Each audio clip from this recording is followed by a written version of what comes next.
നമസ്കാരം. സംസ്ഥാനത്ത് വന്യജീവി ആക്രമണത്തിൽ ഒരു ജീവൻ കൂടി പൊലിഞ്ഞു. കടുവയുടെ ആക്രമണത്തിലാണ് മലപ്പുറം കാളികാവിൽ ടാപ്പിംഗ് തൊഴിലാളി കൊല്ലപ്പെട്ടത്.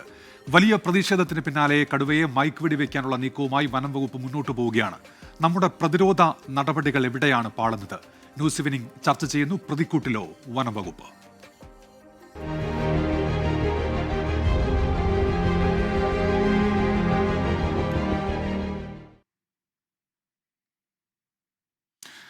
മലപ്പുറം കാളികാവിലെ ഈ സംഭവത്തിൽ വലിയ പ്രതിഷേധം ഇപ്പോൾ ഉയരുന്നുണ്ട്. ഡോക്ടർ അരുൺ സക്രയുടെ നേതൃത്വത്തിൽ കടുവയെ പിടിക്കാനുള്ള സംഘം പുറപ്പെട്ടു കഴിഞ്ഞു. കൊല്ലപ്പെട്ട ഗഫൂറിന്റെ കുടുംബത്തിന് 14 ലക്ഷം രൂപ നഷ്ടപരിഹാരം നൽകും എന്ന് വനംവകുപ്പ് വ്യക്തമാക്കുന്നുണ്ട്. കടുവയെ പിടികൂടുന്നതുവരെ വനംവകുപ്പ് സംഘം സ്ഥലത്തുണ്ടാകുമെന്നാണ് DFO ഇപ്പോൾ വ്യക്തമാക്കിയിരിക്കുന്നത്. കടുവയെ മൈക്ക് വെടിവെച്ച് പിടികൂടുമെന്ന് വനമന്ത്രി AK ശശീന്ദ്രൻ പറഞ്ഞു. പ്രദേശവാസികൾ ജാഗ്രത പാലിക്കണമെന്നാണ് മന്ത്രിയുടെ നിർദ്ദേശം. വിവരങ്ങളുമായി ഇപ്പോൾ സമീർ ബിൻ കരീം ചേരുന്നുണ്ട്. സമീർ, വലിയ പ്രതിഷേധം ഇതിനെ തുടർന്ന് അവിടെ ഉണ്ടായതാണ്. നിലവിൽ ഈ പോസ്റ്റ്മോർട്ടം നടപടികൾ പൂർത്തിയായിട്ടുണ്ടോ? എന്തൊക്കെയാണ് അവിടെ നിന്നുള്ള പുതിയ വിവരങ്ങൾ, സമീർ? ഉന്മേഷ, നിലവിൽ മഞ്ചേരി മെഡിക്കൽ കോളേജ് ആശുപത്രിയിൽ ഗഫൂറിന്റെ പോസ്റ്റ്മോർട്ടം നടപടികൾ പുരോഗമിച്ചുകൊണ്ടിരിക്കുകയാണ്. അല്പസമയത്തിനകം തന്നെ പോസ്റ്റ്മോർട്ടം പൂർത്തിയാക്കി മൃതദേഹം അദ്ദേഹത്തിന്റെ നാട്ടിലേക്ക് കൊണ്ടുപോകാൻ കഴിയും എന്നുള്ളതാണ് നമ്മൾ പ്രതീക്ഷിക്കുന്നത്. ഇന്ന് ഉച്ചയോട് കൂടിയാണ് മൃതദേഹം ഇങ്ങോട്ടേക്ക് എത്തിയത്. ആദ്യം ഇൻക്വസ്റ്റ് നടപടികളെല്ലാം തന്നെ ഇവിടെ വെച്ചാണ് ചെയ്തത്. കാരണം ഈ സംഭവ സ്ഥലത്ത് നടത്താൻ പോലീസിന് കഴിഞ്ഞിരുന്നില്ല. പ്രത്യേകിച്ച് വലിയ പ്രതിഷേധമൊക്കെ തന്നെ അരങ്ങേറിയ ഒരു സാഹചര്യത്തിൽ ഇവിടെ മഞ്ചേരിയിൽ എത്തിയതിനു ശേഷമാണ് ഈ ഇൻക്വസ്റ്റ് പൂർത്തിയാക്കി പോസ്റ്റ്മോർട്ടത്തിലേക്ക് കടന്നിട്ടുള്ളത്. അല്പസമയത്തിനകം തന്നെ അത് പൂർത്തിയാകുമെന്നാണ് നമ്മൾ പ്രതീക്ഷിക്കുന്നത്. ഏതായാലും സംഭവ ബഹുലമായ കഴിഞ്ഞ മണിക്കൂറുകളാണ് കടന്നുപോയിരിക്കുന്നത്. ഇന്ന് പുലർച്ചയോട് കൂടിയാണ് ഈ ഗഫൂർ എന്ന് പറയുന്ന ടാപ്പിംഗ് തൊഴിലാളിയെ ഈ പ്രദേശത്ത് വെച്ച് കടുവ ആക്രമിക്കുകയും കൊലപ്പെടുത്തുകയും ചെയ്തിരിക്കുന്നത്. ഗഫൂറും സുഹൃത്തായ സമതും ടാപ്പിംഗിലായിരുന്നു. അതിനിടയിലാണ് പിൻഭാഗത്തു നിന്നും ഈ കടുവ എത്തിക്കൊണ്ട് ഈ ഗഫൂറിനെ ആക്രമിക്കുന്ന ഒരു സാഹചര്യം ഉണ്ടായത്. പിന്നീട് കൂടെ ഉണ്ടായിരുന്ന സമത് ബഹളം വെച്ച് ഓടിക്കൂടിയാണ് പിന്നീട് ഈ ഗഫൂറിന്റെ മൃതദേഹം അവിടെ നിന്നും മാറ്റാൻ കഴിഞ്ഞത് എന്നുള്ളതാണ് ഏറ്റവും പ്രധാനപ്പെട്ട കാര്യം. പിന്നീട് ഇവിടെ എത്തിയ ഈ സൗത്ത് DFO ധനിക്കലായ നാട്ടുകാർ തടയുന്ന ഒരു സാഹചര്യമുണ്ട്. പ്രത്യേകിച്ച് കഴിഞ്ഞ 1.5 മാസം മുൻപ് ഇതുമായി ബന്ധപ്പെട്ട് കടുവയുമായി ബന്ധപ്പെട്ട് ഒരു പരാതി വനംവകുപ്പിന് നൽകിയിട്ടും ഒരു നടപടിയും വനംവകുപ്പിന്റെ ഭാഗത്ത് നിന്ന് ഉണ്ടായില്ല എന്നുള്ളത് ചൂണ്ടിക്കാണിച്ചുകൊണ്ടായിരുന്നു നാട്ടുകാരുടെ നേതൃത്വത്തിൽ വലിയ പ്രതിഷേധം ഈ ഭാഗത്ത് അരങ്ങേറിയത്. ധനിക്കലിനെ തടയുന്ന സാഹചര്യം അടക്കം തന്നെ ഉണ്ടാവുകയും ചെയ്തു. ഇതിന് പിന്നാലെ ഈ ഗഫൂറിന്റെ കുടുംബത്തിന് 15 ലക്ഷത്തോളം രൂപ ഈ ധനസഹായം നൽകാമെന്നും അതോടൊപ്പം തന്നെ അദ്ദേഹത്തിന്റെ കുടുംബത്തിന് താൽക്കാലികമായി ജോലി നൽകാമെന്നുള്ള ഉറപ്പിന്റെ അടിസ്ഥാനത്തിൽ കൂടിയാണ് പിന്നീട് നാട്ടുകാർ ഒന്ന് അടയാൻ തയ്യാറായത് എന്നുള്ളതാണ് ഏറ്റവും പ്രധാനപ്പെട്ട കാര്യം. അതിന് പിന്നാലെ ഈ വണ്ടൂർ MLA അനിൽകുമാർ അടക്കമുള്ളവർ സംഭവ സ്ഥലത്തെത്തി സ്ഥിതിഗതികൾ ശാന്തമാക്കി എന്നുള്ളതാണ് ഏറ്റവും പ്രധാനപ്പെട്ട കാര്യം. പിന്നീടാണ് മൃതദേഹം ഇങ്ങോട്ടേക്ക് മാറ്റാൻ ഈ നാട്ടുകാർ തന്നെ തയ്യാറായത്. അതുമായി ബന്ധപ്പെട്ട നടപടിക്രമങ്ങളാണ് ഇവിടെ ഇപ്പോൾ പുരോഗമിച്ചു കൊണ്ടിരിക്കുന്നത്. വലിയ പ്രതിഷേധമാണ് ഇതുമായി ബന്ധപ്പെട്ട് പ്രദേശത്ത് അരങ്ങേറിയിട്ടുണ്ടായിരുന്നത്. ഉന്മേഷ്, ശരി. സമീർ ബിൻ കരീമാണ് വിവരങ്ങൾ നൽകിയത്. നമ്മൾ ന്യൂസ് ഈവനിംഗ് ഈ വിഷയം വിശദമായി ചർച്ച ചെയ്യുകയാണ്.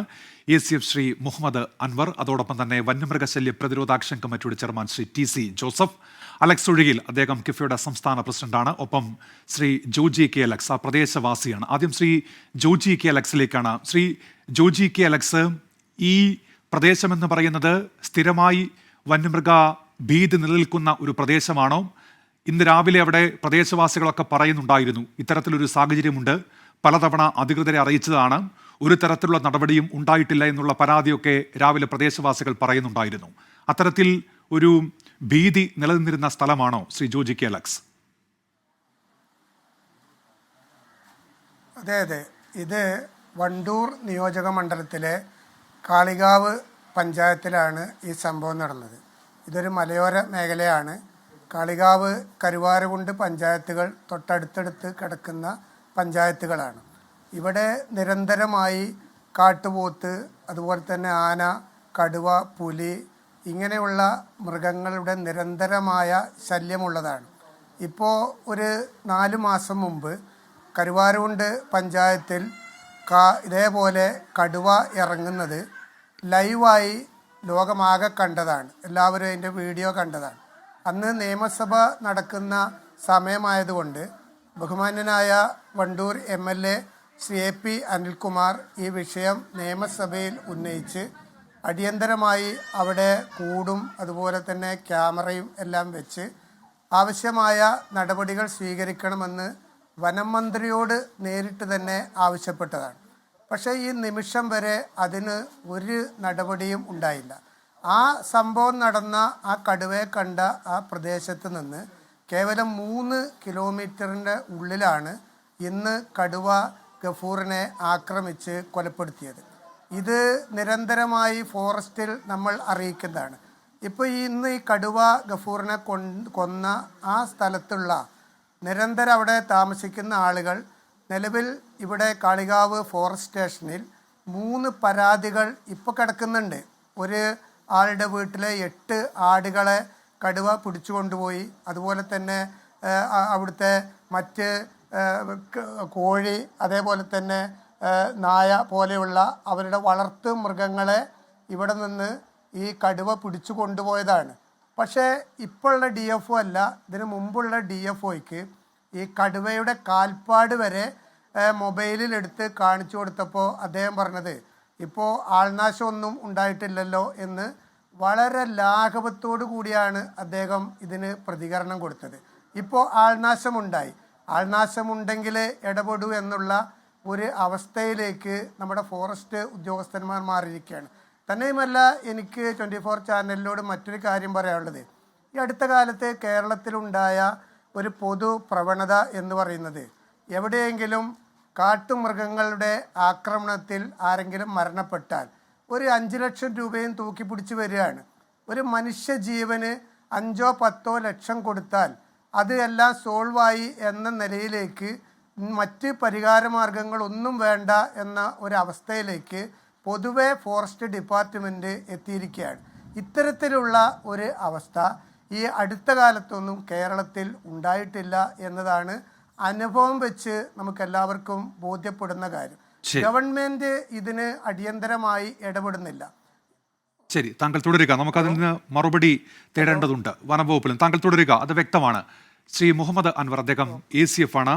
ഇപ്പോൾ ഈ പ്രദേശവാസിയായ അദ്ദേഹം പറഞ്ഞു, താങ്കൾ കേട്ടിട്ടുണ്ടാകുമല്ലോ ജോജി കേലക്സ് പറഞ്ഞത്, ഇത് നേരത്തെ തന്നെ അവിടെ അത്തരത്തിൽ കടുവാഭീതി നിലനിന്നിരുന്നൊരു മേഖലയാണ്. വനംവകുപ്പിന് പരാതി നൽകിയിരുന്നു. പക്ഷേ അത് പരിഹരിക്കാൻ, അവരുടെ ആശങ്ക അകറ്റാൻ അങ്ങനെ യാതൊരു നടപടിയും വനംവകുപ്പിന്റെ ഭാഗത്തു നിന്നുണ്ടായിട്ടില്ല എന്നുള്ള വിമർശനം കൂടി ഇപ്പോൾ പ്രദേശവാസികൾ ഈ സംഭവത്തിന് തൊട്ടു പിന്നാലെ ഉയർത്തുന്നുണ്ട്. അത്തരമൊരു പരാതി എന്താണ്? വനംവകുപ്പ് ഇത്തരം കാര്യങ്ങളിൽ എന്തുകൊണ്ട് ഇടപെടുന്നില്ല? എവിടെയാണ് പാളിച്ച പറ്റുന്നത് ശ്രീ മുഹമ്മദ് അൻവർ? വളരെ സംഭവിക്കാൻ പാടില്ലാതിരുന്ന ഒരു സംഭവമാണ്. വളരെ ദൗർഭാഗ്യകരമായ ഒരു സംഭവമാണ്. ഒരു മനുഷ്യജീവൻ രക്ഷപ്പെട്ടു. പക്ഷേ വനം വകുപ്പ് നടപടികളൊന്നും സ്വീകരിക്കുന്നില്ല, അല്ലെങ്കിൽ നടപടികൾ എടുക്കുന്നില്ല എന്നുള്ളത് പൂർണ്ണമായും ശരിയല്ല. അതായത് ഈ അടുത്ത സമയത്ത് അവിടെ ക്യാറ്റിൽ ലിഫ്റ്റിൻ്റെ ഒരു ഇഷ്യൂ ഉണ്ടായിരുന്നു. ആടിനെ പിടിച്ച സംഭവം ബഹുമാനപ്പെട്ട പ്രദേശവാസി പറഞ്ഞതുപോലെ ആടിനെ പിടിച്ചുകൊണ്ട് പോയ ഒരു സംഭവം റിപ്പോർട്ട് ചെയ്യപ്പെട്ടിരുന്നു. അപ്പോൾ അതുമായിട്ട് ബന്ധപ്പെട്ട് അവിടെ വന്യജീവിയുടെ സാന്നിധ്യം നിരീക്ഷിക്കാനും അവിടെ കൂടുകൾ വയ്ക്കാനും അവിടെ RRTയുടെ 24 മണിക്കൂറും തന്നെ ആ പ്രദേശത്ത് നിരീക്ഷണത്തിനുള്ള സംവിധാനങ്ങൾ ഏർപ്പാട് ചെയ്തിരുന്നു. പക്ഷേ അടുത്ത സമയങ്ങളിൽ, പിന്നെ അതിനെ തുടർന്നുള്ള സമയങ്ങളിൽ വന്യജീവിയുടെ സാന്നിധ്യം അവിടെ തുടർന്ന് കാണപ്പെടുകയുണ്ടായില്ല. അതുകൊണ്ട് ഇപ്പോൾ ഈ ഒരു സംഭവം എന്ന് പറഞ്ഞാൽ അവിചാരിതമായി അടുത്ത ദിവസങ്ങളിലൊന്നും കടുവയുടെ സാന്നിധ്യം ആ പ്രദേശത്ത് ഇല്ലായിരുന്നു. അത് ഒരു കണ്ടിന്യൂസ് ആയിട്ട് 5 ഹെക്ടർ അതുപോലെ 10 ഹെക്ടർ വിസ്താരമേറിയ തോട്ടങ്ങൾ, റബ്ബർ തോട്ടങ്ങൾ നിറഞ്ഞ ചെങ്കുത്തായ ചരിവ് കൂടിയ ഒരു പ്രദേശമാണ്. അപ്പോൾ അവിടെ ആ പ്രദേശത്ത് അതായത് മെയിൻ്റനൻസിൻ്റെ അഭാവം കൊണ്ടൊക്കെ റബ്ബർ തോട്ടങ്ങളിൽ കാട് പിടിച്ചൊക്കെ കിടക്കുന്ന, അതായത് കടുവയ്ക്ക് വനത്തിലൂടെ കണ്ടിന്യൂസ് ആയിട്ട് സഞ്ചരിച്ച് വരാൻ പറ്റുന്ന രീതിയിലുള്ളൊരു ടെറൈനാണ്.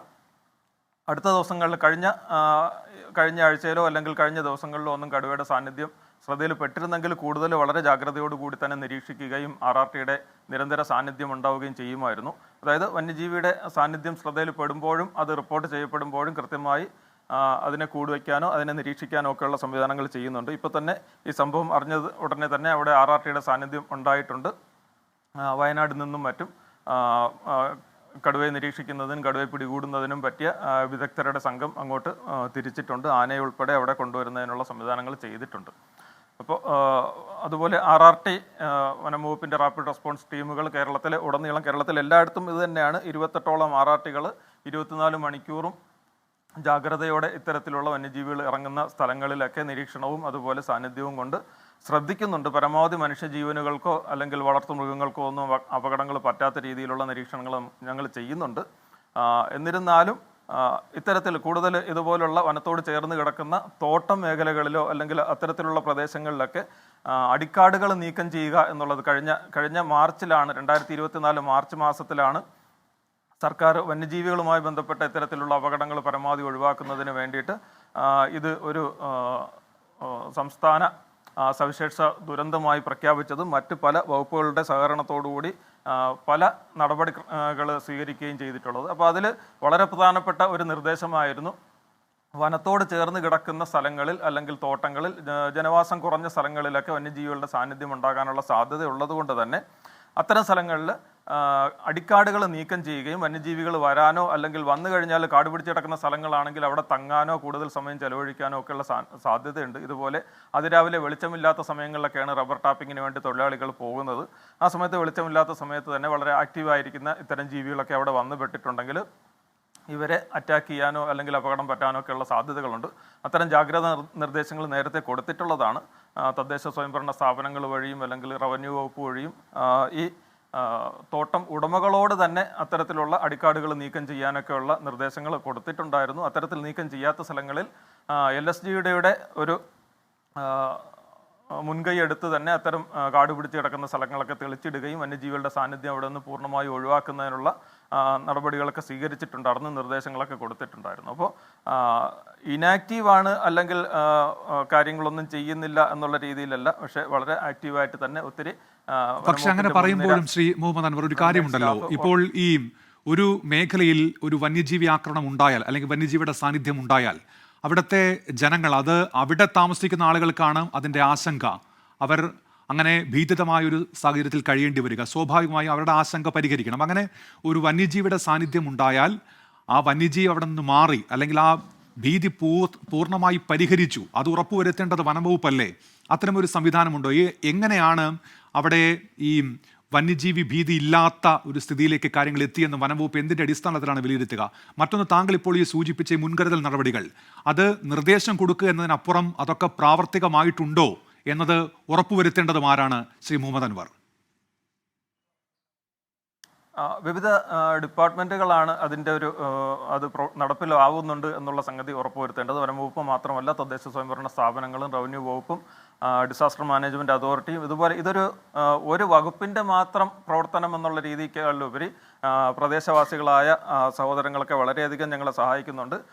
അതുപോലെ മറ്റ് വിവിധ ലൈൻ ഡിപ്പാർട്ട്മെൻറ്റ്സിൻ്റെയൊക്കെ സഹായത്തോടു കൂടിയാണ് ഈ കാര്യങ്ങൾ നടപ്പിലാക്കുന്നത്. അപ്പോൾ അത് നടപ്പിലാക്കുന്നുണ്ട് എന്ന് ഇടയ്ക്കിടയ്ക്ക് പരിശോധിക്കുകയും അത് ഉറപ്പുവരുത്തുന്നുമുണ്ട്. മാത്രമല്ല, ഒരു വന്യജീവിയുടെ സാന്നിധ്യം ഒരു സ്ഥലത്ത് ശ്രദ്ധയിൽ പെട്ട് കഴിഞ്ഞാൽ പരമാവധി അത് തുടർച്ചയായ ദിവസങ്ങളിൽ കാണുന്നുണ്ടോ എന്നുള്ളത് പലപ്പോഴും വളരെ റിസ്കി ആയിരിക്കും. രണ്ടാൾ പൊക്കത്തിലൊക്കെ പുല്ല് വളർന്നു കിടക്കുന്ന അല്ലെങ്കിൽ അടിക്കാടുകൾ വളർന്നു കിടക്കുന്ന സ്ഥലങ്ങളിൽ തൊട്ടടുത്തൊരു 10 മീറ്റർ അപ്പുറത്ത് പോലും ചിലപ്പോൾ ഈ കടുവയുടെ സാന്നിധ്യം ഉണ്ടെങ്കിൽ പെട്ടെന്ന് വനപാലകർക്ക് അത് മനസ്സിലാക്കാൻ സാധിക്കില്ല. കഴിഞ്ഞ 2 ഇൻസിഡൻസിൽ വനപാലകരെ പുറകിൽ നിന്ന് കടുവ ഇത്തരത്തിൽ പുറത്ത് കാണപ്പെട്ട കടുവ ആക്രമിക്കുകയും തലനാരിഴയ്ക്ക് വനംവകുപ്പ് ഉദ്യോഗസ്ഥരെ രക്ഷപ്പെടുകയും ചെയ്ത സംഭവങ്ങൾ വീഡിയോകൾ ഉൾപ്പെടെ നമ്മൾ മാധ്യമങ്ങളിൽ കണ്ടതാണ്. അവരുടെ ഒരു മനസാന്നിധ്യം കൊണ്ടോ അല്ലെങ്കിൽ അവർ ഇത്തരം കാര്യങ്ങളുമായിട്ട് പരിചയം അത് നിരന്തരമായിട്ട് അവർ ഇടപെടുകയും അവരുടെ പരിചയം ഉണ്ടാവുകയും ചെയ്തതുകൊണ്ട് ആ ഒരു സാന്നിധ്യം കൊണ്ട് രക്ഷപ്പെട്ടതാണ്.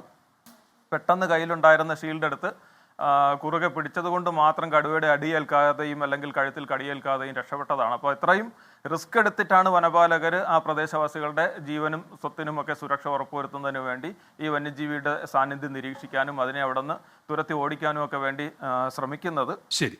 അപ്പോൾ പക്ഷേ പല ടെറൈൻസിലും ഇപ്പോൾ നമുക്ക് മറ്റ് പല സംസ്ഥാനങ്ങളെയോ അല്ലെങ്കിൽ പ്രദേശങ്ങളെയോ നമ്മൾ അപേക്ഷിച്ച് നമുക്ക് കേരളത്തിലെ വനത്തിൻ്റെ രീതിയിലും അല്ലെങ്കിൽ ടെറൈനും ഒക്കെ പലതരത്തിലുള്ള ബുദ്ധിമുട്ടുകളുണ്ട്, പ്രായോഗികമായ ബുദ്ധിമുട്ടുകളുണ്ട്. നമുക്ക് ഡ്രോൺ ഉപയോഗിച്ച് നിരീക്ഷിക്കുക എന്ന് പറയുന്നത് ഒരു ഓപ്പൺ ഫോറസ്റ്റിൽ ഇപ്പോൾ മറ്റ് പല രാജ്യങ്ങളിലെയും ഓപ്പൺ ഫോറസ്റ്റ് സാവന്ന അല്ലെങ്കിൽ ധാരാളം മൃഗങ്ങളുടെ സാന്നിധ്യമുള്ള സ്ഥലങ്ങളിലൊക്കെ ഡ്രോൺ തീർച്ചയായും താങ്കൾ പറഞ്ഞത് ശരിയാണ്. ഇപ്പോൾ കേരളത്തിന്റെ സവിശേഷ സാഹചര്യമുണ്ട്. എല്ലാ ജില്ലകളിലും ഒരേ സാഹചര്യമല്ല. ഇപ്പോൾ വയനാട്ടിലെ സാഹചര്യമല്ല നമ്മൾ ഇടുക്കിയിലേക്ക് വരികയാണെങ്കിൽ അങ്ങനെ ആ നിലയ്ക്ക് കണ്ടുള്ള പരിഹാരം കൂടി വേണം. താങ്കൾ ദയവായി തുടരുക. ശ്രീ TC ജോസഫിലേക്കാണ്. അദ്ദേഹം വന്യമൃഗശല്യ പ്രതിരോധ ആക്ഷൻ കമ്മിറ്റിയുടെ ചെയർമാനാണ്. ശ്രീ TC ജോസഫ്, ഇപ്പോൾ ഈ അടുത്ത കാലത്തുണ്ടായ സംഭവ വികാസങ്ങളുടെ പശ്ചാത്തലത്തിലാണ് മുഖ്യമന്ത്രി തന്നെ മുൻകൈയെടുത്ത് ഒരു യോഗം വിളിച്ചത്. അതുമായി ബന്ധപ്പെട്ട് കുറച്ച് കണക്കുകളൊക്കെ പുറത്തു വന്നതാണ്. സംസ്ഥാനത്ത് 273 ഗ്രാമപഞ്ചായത്തുകളിലാണ് ഇത്തരത്തിൽ വന്യജീവി ഭീതി അത് രൂക്ഷമായി നിലനിൽക്കുന്നത്. 75 നിയമസഭാ മണ്ഡലങ്ങളിൽപ്പെട്ട 273 പഞ്ചായത്തുകളിൽ അന്നൊട്ടേറെ തീരുമാനങ്ങൾ വന്നതാണ്. ഈ സന്നദ്ധ പ്രവർത്തകരുടെ പ്രൈമറി റെസ്പോൺസ് ടീം ഉണ്ടാക്കുക, സംസ്ഥാനാടിസ്ഥാനത്തിൽ ചീഫ് സെക്രട്ടറി അധ്യക്ഷനായ സമിതി രൂപീകരിക്കുക, അതിന് ജില്ലാതല രൂപമുണ്ടാക്കുക, പ്രാദേശിക സമിതികൾ രൂപീകരിക്കുക, അങ്ങനെ നടപടികളൊക്കെ സർക്കാരിന്റെ ഭാഗത്തുനിന്നുണ്ടായി, തീരുമാനങ്ങളൊക്കെ എടുത്തതാണ്. ഇതൊക്കെ പ്രാവർത്തികമായിട്ടുണ്ടോ എന്നുകൂടി പരിശോധിക്കേണ്ടതുണ്ടല്ലോ. നമ്മൾ ഈ വന്യമൃഗശല്യത്തെക്കുറിച്ച് ചർച്ച ചെയ്യുമ്പോൾ നമ്മുടെ പ്രതിരോധം എവിടെയാണ് പാളുന്നത്? Shri T C Joseph. ആദ്യമായി പറയാനുള്ളത് 2016 മുതൽ 2025 വരേക്ക് വയനാട്ടിൽ കൊല്ലപ്പെട്ട ആൾക്കാരുടെ കണക്ക് എനിക്ക് വയനാട് SP നിന്ന് കിട്ടിയൊരു കണക്കാണ്. 42 ആൾക്കാരാണ് കൊല്ലപ്പെട്ടിരിക്കുന്നത്. അതിൽ 5 ആൾക്കാരും കടുവ വന്നിരിക്കുന്നതാണ്, ബാക്കി ആനയും കാട്ടുപന്നിയായിട്ടാണ്. എനിക്കിത് പറയാനുള്ളത്, ഗവൺമെൻറ്റും ഫോറസ്റ്റ് ഡിപ്പാർട്ട്മെൻറ്റും എന്ത് നടപടി സ്വീകരിക്കുമെന്ന് പറഞ്ഞാൽ നടപ്പാക്കുന്നില്ലെന്ന് ഏറ്റവും വലിയ യാഥാർത്ഥ്യമാണ്. കടുവയിലേക്ക് തന്നെ പോവുകയാണെങ്കിൽ ജനവാസ മേഖല ഇറങ്ങുന്ന കടുവയിൽ പിടിക്കപ്പെട്ടതിനകത്ത് 100% പരിക്കേറ്റ പ്രായാധിക്യം കൊണ്ടതാണ്. 10 വയസ്സ് മുതൽ 15 വയസ്സ് വരെ ഒരു കടുവയ്ക്ക് ആയുസുള്ളൂ. അവർ പരസ്പരം ഏറ്റുമുട്ടും. ഒരാളുടെ ടെറിട്ടറിയിൽ മറ്റൊരാളുടെ ടെറിട്ടറി ചെല്ലും. പ്രത്യേകിച്ച് ഇവർ ഇണയേറുന്ന കാലങ്ങളിൽ അവർ പെണ്ണന്വേഷിച്ചും പുരുഷന്വേഷിച്ചും പോകുന്ന സമയത്ത് പരസ്പരം ഏറ്റുമുട്ടുകയും പരിക്കേൽക്കുകയും ചെയ്യുമ്പോൾ പരാജയപ്പെടുത്തവരെ പുറത്തിറങ്ങുന്നത്. അത്തരം കടുവകളെ യഥാസമയം കണ്ട് അവരെ മയക്കുപിടിച്ച് പിടിച്ച് അവരെ സംരക്ഷിക്കാനുള്ള നടപടിയാണ് ഉണ്ടായത്. ഇത് ഞങ്ങൾ വർഷങ്ങളായി പറയുന്നതാണ്. ജനവാസ മേഖലയിൽ കടുവയായി ഇറങ്ങിയെന്ന് മനസ്സിലാക്കിയിട്ടുണ്ടെങ്കിൽ അത്രയും പെട്ടെന്ന് നമുക്ക് മനസ്സിലാക്കാൻ കഴിയുന്ന എന്താണ്? പരിക്കേറ്റതോ പ്രായാധിക്യതാണ്. ഒരു ദിവസം പോയി കണ്ടില്ല എന്ന് പറഞ്ഞ് നിരന്തര നിരീക്ഷണം വേണം, ക്യാമറ സംവിധാനം വേണം. വയനാട്ടിൽ നിന്ന് എത്ര കടുവകളുണ്ട്, കേരളത്തിൽ എത്ര കടുവകളുണ്ടെന്ന് കൃത്യമായ കണക്ക് ഒരിക്കലും ഫോറസ്റ്റ് ഡിപ്പാർട്ട്മെൻറ്റ് പറയാൻ വേണ്ടി കഴിയുന്നില്ല. മറ്റ് പല സംസ്ഥാനങ്ങളിലും ആധുനിക സംവിധാനങ്ങളുണ്ട്, ക്യാമറകൾ സ്ഥാപിച്ചിട്ടുണ്ട്, ഓരോ കടുവയുടെ ശരീരത്തിലെ മാർക്ക് അനുസരിച്ച് അവരെ ഐഡൻറ്റിഫൈ ചെയ്യുന്നുണ്ട്. അപ്പോൾ അത്തരത്തിലുള്ള സംവിധാനം ഉണ്ടാകണമെന്ന് അതേ സംബന്ധിച്ചൊക്കെ പറയാനുള്ളത്. മറ്റൊന്ന് DFO പറഞ്ഞത്, വനമേഖലയോട് ചേർന്ന് കിടക്കുന്ന ഫോറസ്റ്റുകളും പല ഭൂമാഫികളും മേടിച്ചിരിക്കുന്നതൊക്കെ തന്നെ കാട് കയറി കിടക്കുന്ന യാഥാർത്ഥ്യമുണ്ട്. അത് തെളിയിക്കുന്ന നടപടി സ്വീകരിക്കണം. കലക്ടർമാർക്ക് ഉത്തരവ് കൊടുത്തിട്ടുണ്ട്. ത്രിതല പഞ്ചായത്തിൽ ഇടപെട്ട കാര്യങ്ങൾ ചെയ്യേണ്ടതാണ്. ഇതൊക്കെ ചെയ്യുമ്പോഴും എന്താണ് ചെയ്യേണ്ടത്? ഫോറസ്റ്റ് ഡിപ്പാർട്ട്മെൻറ്റ് ഗവൺമെൻറ് നടപ്പാക്കേണ്ട ചില കാര്യങ്ങളുണ്ട്. ഒരിക്കലും കർഷകരുടെ അഭിപ്രായം കേൾക്കാൻ വേണ്ടി ഇവർ തയ്യാറാകുന്നില്ല. ഞങ്ങൾക്ക് ഒരുപാട് നിർദ്ദേശങ്ങൾ വെച്ചാണ്. വനത്തിൻ്റെ ആവാസവ്യവസ്ഥ നഷ്ടപ്പെട്ടിട്ടുണ്ട്. അത് ഏറ്റവും വലിയ യാഥാർത്ഥ്യമാണ്. അത് അംഗീകരിക്കാൻ വേണ്ടി ഫോറസ്റ്റ് ഡിപ്പാർട്ട്മെൻറ്റോ സർക്കാർ തയ്യാറാകുന്നില്ല. കടുവകളെ സംബന്ധിച്ച് പറയുകയാണെങ്കിൽ അവർ ഓടിച്ചിട്ടും പതിയിരുന്ന് മൃഗങ്ങളെ പിടിക്കുന്നവരാണ്. കടുവ കാടിന് ആവശ്യമാണ്. ആനക്കുട്ടികളെയാണ് അവരുടെ ഏറ്റവും ഇഷ്ട ഭക്ഷണം എന്ന് പറയുന്നത്. പന്നികളെയും മറ്റു മൃഗങ്ങളെയും പിടിക്കുന്നത് കടുവയാണ്. പക്ഷേ മനുഷ്യന് ഉപദ്രവകാരം എന്ത് ചെയ്യണം? അപ്പോൾ അതിന് ചെയ്യേണ്ട ഒരു കാര്യമെന്ന് പറയുന്നത്, കടുവയുടെ സാന്നിധ്യം അറിഞ്ഞിട്ടുണ്ടെങ്കിൽ ക്യാമറ സ്ഥാപിച്ച് അത്തരം കടുവകളെ മയക്കോട് വെച്ച് പിടിച്ച് സംരക്ഷിക്കുന്ന വേണം. കൂട്ടിലിടുകയല്ലേ, 100 ചതുരശ്ര മീറ്ററുള്ള ടെറിട്ടറികൾ ഉണ്ടാക്കി അതിനകത്ത് അവരെ പാർപ്പിക്കണം. 1, 5, 10 ആയി കഴിഞ്ഞ് ഓപ്പൺ സൂ ആക്കിയാൽ ഗവൺമെൻറ് വരുമാനമായി. അത്തരത്തിൽ ചെയ്യാൻ വേണ്ടി തയ്യാറാകുന്നില്ല. അതിന് ഉത്തരവില്ല എന്ന് പറഞ്ഞു. ഉത്തരവുണ്ട്. ആ ഉത്തരവ് നടപ്പാക്കാൻ വേണ്ടി നമ്മുടെ ഫോറസ്റ്റിൻ്റെ ഉന്നത അധികാരികൾ തയ്യാറാകുന്നില്ല. ഈ പീഡനങ്ങളും കല്ലേറും തെറിയും കേൾക്കുന്ന ആരാണ്? DFO മുതൽ താഴേക്കുള്ളവർ മാത്രമേ ഉള്ളൂ. ഉന്നത അധികാരികൾ സുഖമായി തിരുവനന്തപുരത്ത് ഇരിക്കുകയാണ് ചെയ്യുന്നത്. അത് നടപ്പാക്കണം. ആ നടപ്പാക്കുന്ന കാര്യങ്ങൾ ചെയ്യേണ്ടത് അവരാണ്. അതിന് ഉത്തരവ് കൊടുക്കേണ്ട ഭരണകർത്താക്കളാണ്. ഞാൻ പറയുന്ന 1980 മുതൽ ഇങ്ങോട്ടെടുത്ത് കണക്ക് കാണുന്നുണ്ടെങ്കിൽ വയനാട്ടിനെ സംബന്ധിച്ചും കേരളത്തിനെ കണക്കെടുത്ത് പരിശോധിച്ചാൽ ഞെട്ടിക്കുന്ന കണക്കുകളാണ് പറയുന്നത്. എന്തുകൊണ്ട് പരിഹാരം ഉണ്ടാകും? ഓരോ വർഷം ചെല്ലുന്നതോറും ഈ അപകടം വർദ്ധിച്ചുകൊണ്ടിരിക്കുകയാണ്. ആനകൾ കാട് വിട്ട് ഇറങ്ങിക്കൊണ്ടിരിക്കുകയാണ് ചെയ്യുന്നത്. കാട്ടിനകത്ത് ആന നിൽക്കുന്നില്ല. എന്താ കാരണം? കാടിൻ്റെ ആവാസവ്യവസ്ഥ നഷ്ടപ്പെട്ടു. നമ്മൾ തന്നെ നശിപ്പിച്ചതാണ്. വെട്ടി നശിപ്പിച്ച വനമേഖലയ്ക്ക് വന്യമൃഗങ്ങൾക്ക് ജീവിക്കാൻ കഴിയും. അവർക്ക് വെള്ളവും ഭക്ഷണങ്ങളും ഇല്ല. ഇപ്പോൾ സെന്ന വർദ്ധിച്ചിട്ടുണ്ട്. സെന്ന ഉന്മൂലനം ചെയ്യണം ഞങ്ങൾ ആവശ്യപ്പെട്ടു. 2007 മുതൽ 2017 ഞങ്ങൾ ആവശ്യപ്പെടുന്നതാണ്. ഇന്നും ഗവൺമെൻറ് ഉത്തരവാക്കിയിട്ടും ആകെ 20,000 ടൺ സെന്ന മാത്രമാണ് വയനാട്ടിൽ നിന്ന് മാറ്റിയിരിക്കുന്നത്. ഉദ്യോഗസ്ഥന്മാർ അനാസ്ഥയാണ് ആ സെന്ന മുറിച്ച് മാറ്റുന്നത് വന്ന താമസമെന്ന് പറയാതിരിക്കാൻ വേണ്ടി കഴിയില്ല. അതോടൊപ്പം തന്നെ ഞങ്ങൾ പറഞ്ഞിട്ടുണ്ട്, കാട്ടിനകത്ത് ക്രോസ് ബാറുകൾ നിർമ്മിക്കണം. 3 കിലോമീറ്റർ ഇടപെട്ടുകൊണ്ട് ക്രോസ് ബാറുകൾ നിർമ്മിക്കണം. പെർമനന്റ് ക്രോസ് ബാറുകൾ നിർമ്മിക്കണം. നമുക്കത് അടുത്ത ഘട്ടത്തിൽ ചർച്ച ചെയ്യാം. ശ്രീ ടി സി ജോസഫ്, അത്തരം പ്രതിരോധ മാർഗങ്ങളെ കുറിച്ച് നമുക്ക് അടുത്ത ഘട്ടത്തിൽ ചർച്ച ചെയ്യാം. താങ്കൾ തുടരുക. ശ്രീ അലക്സ് ഒഴികയിൽ, ഇപ്പോൾ നമ്മൾ ഈ വന്യജീവി ശല്യം ഉണ്ടാകുമ്പോൾ, ഈ ആക്രമണം ഉണ്ടാകുമ്പോൾ, ചർച്ച നടക്കുമ്പോഴൊക്കെ ഈ പ്രധാനപ്പെട്ട ഒരു വാദമായി ഉയരുന്നത്, എന്താണ് തടസ്സം ഇത്തരത്തിൽ ജനങ്ങൾക്ക് സംരക്ഷണം ഉറപ്പുവരുത്താൻ എന്നുള്ള ചോദ്യം ഉയരുമ്പോൾ അത് 1972 വന്യജീവി സംരക്ഷണ നിയമവുമായി ബന്ധപ്പെട്ടാണ്. അപ്പോൾ കേന്ദ്രത്തെ പഴിക്കാം, അല്ലെങ്കിൽ ഇത് സർക്കാരുകൾക്കിടയിലുള്ള വിഷയം എന്നുള്ള നിലയ്ക്കല്ലല്ലോ. ജനങ്ങൾക്ക് അവിടെ ഭീതിയില്ലാതെ കഴിയാനൊരു സാഹചര്യം ഉണ്ടാകണം. അതിനെന്താണ് വിഘാതമാകുന്നത് പ്രശ്നപരിഹാരത്തിന്? ശ്രീ അലക്സ് ഒഴികെ.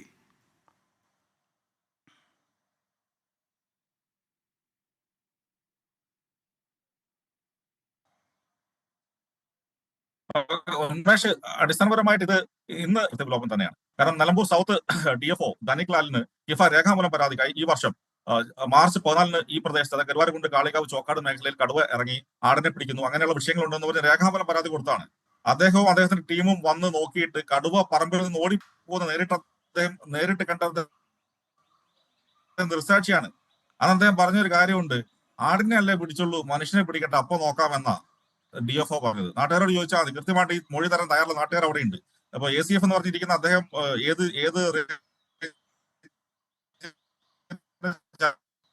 എനിക്ക് അറിയില്ല. ശ്രീ അലക്സ് ഒഴികെ ഒരു ചെറിയ സാങ്കേതിക പ്രശ്നമുണ്ട്. അത് അടിയന്തരമായി പരിഹരിച്ചതിന് ശേഷം താങ്കളിലേക്ക് എത്താം. ഒരു ചെറിയ ഇടവേളയ്ക്ക് ശേഷം എത്താം. അതിഥികൾ ദയവായി തുടരുക. ഇടവേള. വീണ്ടും ന്യൂസ് ഈവനിംഗ് ചർച്ചയിലേക്കാണ്. ശ്രീ മുഹമ്മദ് അൻവർ, ഇപ്പോൾ ഇവിടെ വീണ്ടും ഈ വനംവകുപ്പിന്റെ ഭാഗത്തുനിന്നുണ്ടാകുന്ന വീഴ്ചകൾ സംബന്ധിച്ച് വീണ്ടും പരാതികൾ ഉയരുന്നുണ്ടല്ലോ. ഇപ്പോൾ ഒടുവിൽ സംസാരിച്ച ശ്രീ അലക്സ് ഒഴികയിലടക്കം അദ്ദേഹവുമായി സംസാരിക്കുന്ന ഒരു ചെറിയ സാങ്കേതിക പ്രശ്നമുണ്ട്. നമ്മൾ അദ്ദേഹത്തിലേക്ക് എത്തും. അപ്പോൾ അദ്ദേഹം അടക്കം ഇത്തരത്തിൽ ഈ വനം വകുപ്പിനെ സംഭവിക്കുന്ന വീഴ്ചകളൊക്കെ എണ്ണി പറയുന്നുണ്ട്. മറ്റൊന്ന്, എന്തുകൊണ്ട് ഇങ്ങനെ വന്യജീവി ആക്രമണം വർദ്ധിക്കുന്നു, വന്യജീവികൾ ഇങ്ങനെ ജനവാസ മേഖലയിലേക്ക് ഇറങ്ങുന്നു, അങ്ങനെ നിരവധി ചോദ്യങ്ങൾ ഉയരുന്നുണ്ടല്ലോ. വനംവകുപ്പ് ഇതിനൊക്കെ എന്തു മറുപടി പറയും ശ്രീ മുഹമ്മദ് അൻവർ? ആദ്യമായി ജനാവാസ മേഖലകളിലേക്ക് വന്യജീവികൾ അധികമായി ഇറങ്ങുന്നു എന്നുള്ളതിന് ആക്ച്വലി നമ്മൾ കഴിഞ്ഞ ഇപ്പോൾ ഈ ന്യൂസിൽ കാണുന്ന കണക്കുകൾ തന്നെ പരിശോധിച്ച് കഴിഞ്ഞാൽ മുൻ വർഷങ്ങളിലൊക്കെ 100-ന് മേളിൽ ഓരോ വർഷവും മരണങ്ങൾ സംഭവിച്ചതായിട്ടാണ് കണക്കുകൾ കാണിക്കുന്നത്. അതിൽ ഏകദേശം 70-80% ജനവാസ മേഖലകളിൽ തന്നെ പാമ്പ് കടിയേറ്റ് മരിച്ച കണക്കുകളാണത്. ആക്ച്വലി ആനയുടെ മുന്നിൽ പെട്ടിട്ടോ അല്ലെങ്കിൽ കാട്ടുപന്നിയുടെ ആക്രമണത്തിലോ അല്ലെങ്കിൽ കടുവയുടെ ആക്രമണത്തിലോ മരണപ്പെട്ടതല്ല. അതൊന്നും ജനവാസ മേഖലകളിലേക്ക് ഇറങ്ങി സംഭവിച്ചതുമല്ല. കഴിഞ്ഞ വർഷം ആനയുടെ ആക്രമണത്തിൽ 19 പേരാണ് മരണപ്പെട്ടത്. അതിൽ 13 സംഭവങ്ങളും നടന്നിരിക്കുന്നത് വനത്തിനുള്ളിലാണ്, ഉൾവനത്തിലാണ്. തേനെടുക്കുന്നതിനും അതുപോലെ കുന്തിരിക്കം പോലുള്ള വനവിഭവങ്ങൾ അല്ലെങ്കിൽ മലച്ചരക്കുകൾ ശേഖരിക്കുന്നതിന് വേണ്ടി വനത്തിനുള്ളിലേക്ക് പോകാൻ നിയമപരമായ അധികാരവും അവകാശവും നൽകപ്പെട്ടിട്ടുള്ള പ്രിയപ്പെട്ട ആദിവാസി സഹോദരങ്ങൾ ഇത്തരത്തിൽ വനത്തിനുള്ളിൽ ടെന്റ് കെട്ടി താമസിക്കുകയും മലഞ്ചരക്ക് അല്ലെങ്കിൽ വനവിഭവങ്ങൾ ശേഖരിക്കുകയും ചെയ്യുന്നതിനിടയിൽ പറ്റിയിരിക്കുന്ന വളരെ ദൗർഭാഗ്യകരമായ അപകടങ്ങളിലാണ് ഇത്തരത്തിൽ 13 ജീവനുകൾ നഷ്ടപ്പെട്ടിട്ടുള്ളത്. അപ്പോൾ ആദിവാസി സഹോദരങ്ങൾക്കാണ് കൂടുതലും ഇത്തരത്തിൽ അപകടങ്ങൾ അടുത്ത കാലങ്ങളിലായി പറ്റിയിരിക്കുന്നത്. ഈ വർഷവും 5 പേര് കാട്ടാനയുടെ മുന്നിൽപ്പെട്ട് മരണപ്പെട്ടതിൽ 4 സംഭവങ്ങളും വനത്തിനുള്ളിലാണ് സംഭവിച്ചത്. 3 പേരും ആദിവാസി സഹോദരങ്ങൾ തന്നെയായിരുന്നു. അപ്പോൾ കണക്കുകൾ 100, 120, 130 എന്നൊക്കെ പറയുന്നതിൽ ഏകദേശം 70-80% വനത്തിന് പുറത്ത് പാമ്പ് കടിയേറ്റ് മരിക്കുന്ന സംഭവങ്ങളാണ്.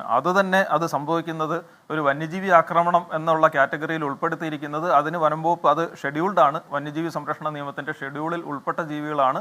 വനം വകുപ്പ് അത്തരം ദൗർഭാഗ്യകരമായ സംഭവങ്ങൾക്ക് ഒരിക്കലും നഷ്ടപരിഹാരം എന്നുള്ള വാക്ക് ഉപയോഗിക്കാൻ തന്നെ പറ്റത്തില്ല. കാരണം മനുഷ്യജീവന് ഒരു കാരണവശാലും എത്ര വലിയ തുക കൊണ്ടും വിലയിടാൻ പറ്റത്തില്ല. എത്ര വലിയ എമൗണ്ട് കൊടുത്താലും അതിന് പരിഹാരം അല്ലെങ്കിൽ അതിന് പകരം ആകത്തില്ല എന്നുള്ള സത്യം നിലനിൽക്കെ തന്നെ നമ്മൾ വനം വകുപ്പ് കൊടുക്കുന്നത് ഒരു സമാശ്വാസ ധനസഹായം എന്നുള്ള രീതിയിലാണ് ആ ഒരു തുക കൊടുക്കുന്നത്. ഒരു കാരണവശാലും അതിനൊരു നഷ്ടപരിഹാരമായി കാണാൻ പാടില്ല. പക്ഷേ കൂടുതൽ സംഭവങ്ങളും നടക്കുന്നത് വനത്തിന് പുറത്ത് പാമ്പ് കടിയേറ്റ് മരിക്കുന്നതും അല്ലെങ്കിൽ അത്തരത്തിലുള്ള സംഭവങ്ങളാണ്. ഇതെല്ലാം മരണത്തിന്റെ കണക്കവിടെ നിൽക്കട്ടെ ശ്രീ മുഹമ്മദ് അൻവർ. പക്ഷെ അപ്പോഴും ഈ കൃഷിയിടങ്ങളിൽ ഉണ്ടാക്കുന്ന നാശം, ഈ ജനവാസ മേഖലയിൽ ആളുകൾക്ക് പുറത്തിറങ്ങാൻ കഴിയാത്തത്ര ഭീതിതമായ അന്തരീക്ഷം ഉണ്ടാകുന്നത്, അതൊക്കെ നമ്മുടെ മുൻപിലുള്ള യാഥാർത്ഥ്യങ്ങളാണല്ലോ ശ്രീ മുഹമ്മദ് അൻവർ. അതെ, ജനവാസ മേഖലകളിലേക്ക് വനത്തിൽ നിന്ന് വന്യജീവികൾ വരുന്നത് തടയുന്നതിന് വേണ്ടിയിട്ട് നമ്മൾ പല കാര്യങ്ങൾ ചെയ്യുന്നുണ്ട്. വനം വകുപ്പ് ഒത്തിരി കാര്യങ്ങൾ ചെയ്യുന്നുണ്ട്. ഒന്ന്, നേരത്തെ ഇവിടെ സൂചിപ്പിച്ചതുപോലെ തന്നെ വനത്തിനുള്ളിൽ എന്തെങ്കിലും തരത്തിലുള്ള ശോഷണങ്ങൾ അല്ലെങ്കിൽ ആഹാര ലഭ്യതയോ ജലലഭ്യതയോ കുറയുന്നത് കാരണമായിട്ട് ചിലപ്പോൾ വന്യജീവികൾ നാട്ടുമ്പുറങ്ങളിലേക്കോ ജനവാസ മേഖലയിലേക്കോ എത്തിപ്പെട്ടേക്കാം. വനത്തിനുള്ളിൽ ചൂട് കൂടുന്നത് കൊണ്ടോ അല്ലെങ്കിൽ കാലാവസ്ഥ മാറുന്നത് കൊണ്ടോ വനത്തിൻ്റെ സ്വഭാവം മാറുന്നത് കൊണ്ടോ വന്നേക്കാം. അപ്പോൾ അത്തരം ഇഷ്യൂസ് നമ്മൾ അഡ്രസ്സ് ചെയ്യുകയും കണ്ടെത്തുകയും ജലലഭ്യത കുറഞ്ഞ സ്ഥലങ്ങളിൽ ജലലഭ്യത ഉറപ്പുവരുത്തുന്നതിന് വേണ്ടിയിട്ട് നമ്മൾ കാര്യങ്ങൾ ചെയ്യുന്നുണ്ട്. താൽക്കാലികമായി ബ്രഷ്വുഡ് ചെക്ക് ഡാമുകൾ നമ്മുടെ വനം വകുപ്പ് ഉദ്യോഗസ്ഥർ തന്നെ കല്ലും മണ്ണും ചുമന്നിട്ടും ചുള്ളിക്കമ്പുകളും വിറകും ചുമന്നിട്ടും അവർ തന്നെ പല ദിവസങ്ങളോളം വനത്തിനുള്ളിൽ ക്യാമ്പ് ചെയ്തിട്ട് ഇപ്പോൾ പല ഫോട്ടോസും വീഡിയോസും ഒക്കെ ധാരാളമായി ഞങ്ങൾ ശേഖരിക്കുന്നുണ്ട്. അതായത് വനത്തിനുള്ളിൽ ദിവസങ്ങളോളം ആദിവാസികൾ താമസിക്കുന്നത് പോലെ തന്നെ താമസിച്ചിട്ട് പല സ്ഥലങ്ങളിൽ ഇത്തരം ജലലഭ്യത കുറഞ്ഞ സ്ഥലങ്ങൾ കണ്ടെത്തിയിട്ട് അവിടെ വന്യജീവികൾക്ക് ജലത്തിനുള്ള സംവിധാനങ്ങൾ ചെയ്യുന്നു. ജനവാസ മേഖലകളിലേക്ക് വന്യജീവികൾ എത്തിപ്പെടാതിരിക്കാൻ വേണ്ടിയിട്ട് വനത്തിൻ്റെ അതിർത്തികളിൽ ബാരിയറുകൾ തീർക്കുന്നു. വർഷങ്ങളോളം പല സ്ഥലങ്ങളിലായി നമ്മൾ തീർത്തിട്ടുള്ള ബാരിയേഴ്സ്, അതായത് പ്രധാനമായും സൗരോർജ്ജ വേലികളാണ്. അത് പലയിടത്തും ഫങ്ഷനിങ് അല്ലാതാകുന്നുണ്ട്. ഇപ്പോൾ പ്രദേശവാസികളും കൂടി ഒന്ന് ശ്രദ്ധ വെച്ചാൽ നല്ല രീതിയിൽ അത് മെയിൻ്റെനൻസ് നടത്തി കൊണ്ടുപോകാവുന്നേ ഉള്ളൂ. പക്ഷേ പലപ്പോഴും വനംവകുപ്പ് ഉദ്യോഗസ്ഥർ ഏകപക്ഷീയമായി തന്നെ ഇതൊക്കെ ശ്രദ്ധിക്കുകയും അതിൻ്റെ പ്രവർത്തനക്ഷമത ഉറപ്പുവരുത്തുകയും ചെയ്യേണ്ടുന്ന സാഹചര്യങ്ങളാണ്. കേരളത്തിലെ ഒരു സാഹചര്യം വെച്ചിട്ട് നല്ലൊരു കാറ്റടിച്ച് ഒരു മഴ പെയ്തു കഴിഞ്ഞാൽ ചിലപ്പോൾ തൊട്ടടുത്ത് വനമാണ്, വലിയ മരങ്ങളൊക്കെ നിൽക്കും, അതിൻ്റെ ചില്ലകളൊക്കെ ഒടിഞ്ഞു വീണിട്ട് ഈ വേലികൾക്കൊക്കെ അതിൻ്റെ ലൈനിനൊക്കെ കേടുപാടുകൾ വരാം. അപ്പോൾ അതൊക്കെ കണ്ടെത്തുകയും അത് പരിഹരിക്കുകയും ചെയ്യുന്നതിന് അത് മിഷൻ എന്നുള്ള രീതിയിൽ തന്നെ പ്രത്യേക മിഷനുകളായി നമ്മൾ 10 മിഷനുകൾ, ഒന്ന് വനത്തിനുള്ളിൽ ജലലഭ്യതയും ഭക്ഷണ ലഭ്യതയും ഉറപ്പുവരുത്താൻ വേണ്ടി മിഷൻ ഫുഡ് ഫോർ വാട്ടർ എന്ന് പറഞ്ഞിട്ട് ദിവസങ്ങളോളം നമ്മുടെ ഉദ്യോഗസ്ഥർ വനത്തിനകത്ത് താമസിക്കുകയും അതിനുള്ള കാര്യങ്ങൾ ചെയ്യുകയും ചെയ്യുന്നു. അതിർത്തി വിട്ടിട്ട് ജനവാസ മേഖലകളിലേക്ക് എത്തിപ്പെടാതിരിക്കാൻ വേണ്ടി, വന്യജീവികൾ ഇറങ്ങാതിരിക്കാൻ വേണ്ടിയിട്ട് ഈ സൗരോർജ്ജ വേലി ഉൾപ്പെടെ അതിൻ്റെ മെയിൻ്റെനൻസ് നടത്തുന്നു. ഇപ്പോൾ ഈ അടുത്ത ഫെബ്രുവരി മാർച്ച് മാസം കൊണ്ട് ഏകദേശം 1000-ഓളം കിലോമീറ്റർ പ്രവർത്തനക്ഷമം അല്ലാതിരുന്നത് അല്ലെങ്കിൽ ഭാഗികമായി പ്രവർത്തനക്ഷമമായിരുന്നതൊക്കെ ഫുള്ളി പ്രവർത്തനക്ഷമമാക്കാൻ വനംവകുപ്പ് ഉദ്യോഗസ്ഥർക്ക് സാധിച്ചിട്ടുണ്ട് എന്നുള്ളതാണ് വളരെ എടുത്തു പറയേണ്ടുന്ന ഒരു സംഗതി. അങ്ങനെ നടപടികൾ സ്വീകരിച്ചിട്ടുണ്ട് എന്നാണ് താങ്കൾ പറയുന്നത്. ശ്രീ അലക്സ് ഒഴികയിൽ അങ്ങനെ വനംവകുപ്പ് അവർ സ്വീകരിക്കുന്ന നടപടികൾ വിശദീകരിക്കുന്നുണ്ട്. പക്ഷേ അപ്പോഴും ഇത്തരത്തിൽ സംഭവങ്ങൾ ഉണ്ടാകുന്നു. അദ്ദേഹം ആ മരണത്തിന്റെ കണക്ക് ചൂണ്ടിക്കാണിച്ചുകൊണ്ട് വനത്തിനകത്തുണ്ടാകുന്നത് മറ്റൊന്ന് ജനവാസ മേഖലയിൽ ഉണ്ടാകുന്നത് അതിനെ അദ്ദേഹം വേർതിരിച്ച് കാണിക്കുന്നുണ്ട്. പക്ഷെ അപ്പോഴും ഈ വനത്തിനോട് ചേർന്ന് കിടക്കുന്ന മേഖലയിൽ ആളുകൾക്ക് ഭീതിയിൽ കഴിയേണ്ട ഒരു അന്തരീക്ഷം ഉണ്ടല്ലോ, ഈ കൃഷിയടക്കം നശിപ്പിക്കുന്ന ഒരു സാഹചര്യമുണ്ടല്ലോ. വനംവകുപ്പ് ഇത്രയും നടപടികൾ സ്വീകരിക്കുന്നുണ്ടെങ്കിൽ എന്താണ് ഇത്തരത്തിൽ കാര്യങ്ങൾ പോകുന്നത്? ശ്രീ അലക്സ് ഒഴികയിൽ അധികത്തിലേക്ക് എത്താം. ചെറിയൊരു സാങ്കേതിക പ്രശ്നം ഉണ്ടായതുകൊണ്ടാണ്. നമ്മൾ ശ്രീ ജോജി കെ അലക്സിലേക്ക് പോകുന്നു. അദ്ദേഹം ഇന്ന് ഈ കടുവയുടെ ആക്രമണത്തിൽ കൊല്ലപ്പെട്ട അദ്ദേഹത്തിൻ്റെ പ്രദേശവാസിയാണ്. ശ്രീ ജോജി കെ അലക്സ്, ഈ നിലവിൽ അവിടുത്തെ ഒരു സാഹചര്യം എന്താണ്? ഇപ്പോൾ ഈ കടുവാ ഭീതിയുമായി ബന്ധപ്പെട്ട് താങ്കൾ നേരത്തെ വനംവകുപ്പിനെ സമീപിച്ച കാര്യമൊക്കെ ചൂണ്ടിക്കാണിച്ചിരുന്നു. ഇന്ന് വനംവകുപ്പ് നടത്തിയ പ്രഖ്യാപനങ്ങളൊക്കെ ഉണ്ട്. അതവിടുത്തെ നിലവിലെ ഈ ഭീതിയുടെ അന്തരീക്ഷം അത് ശമിപ്പിക്കാൻ പര്യാപ്തമാണോ ശ്രീ ജോജി കെ അലക്സ്? ഒരിക്കലുമില്ല.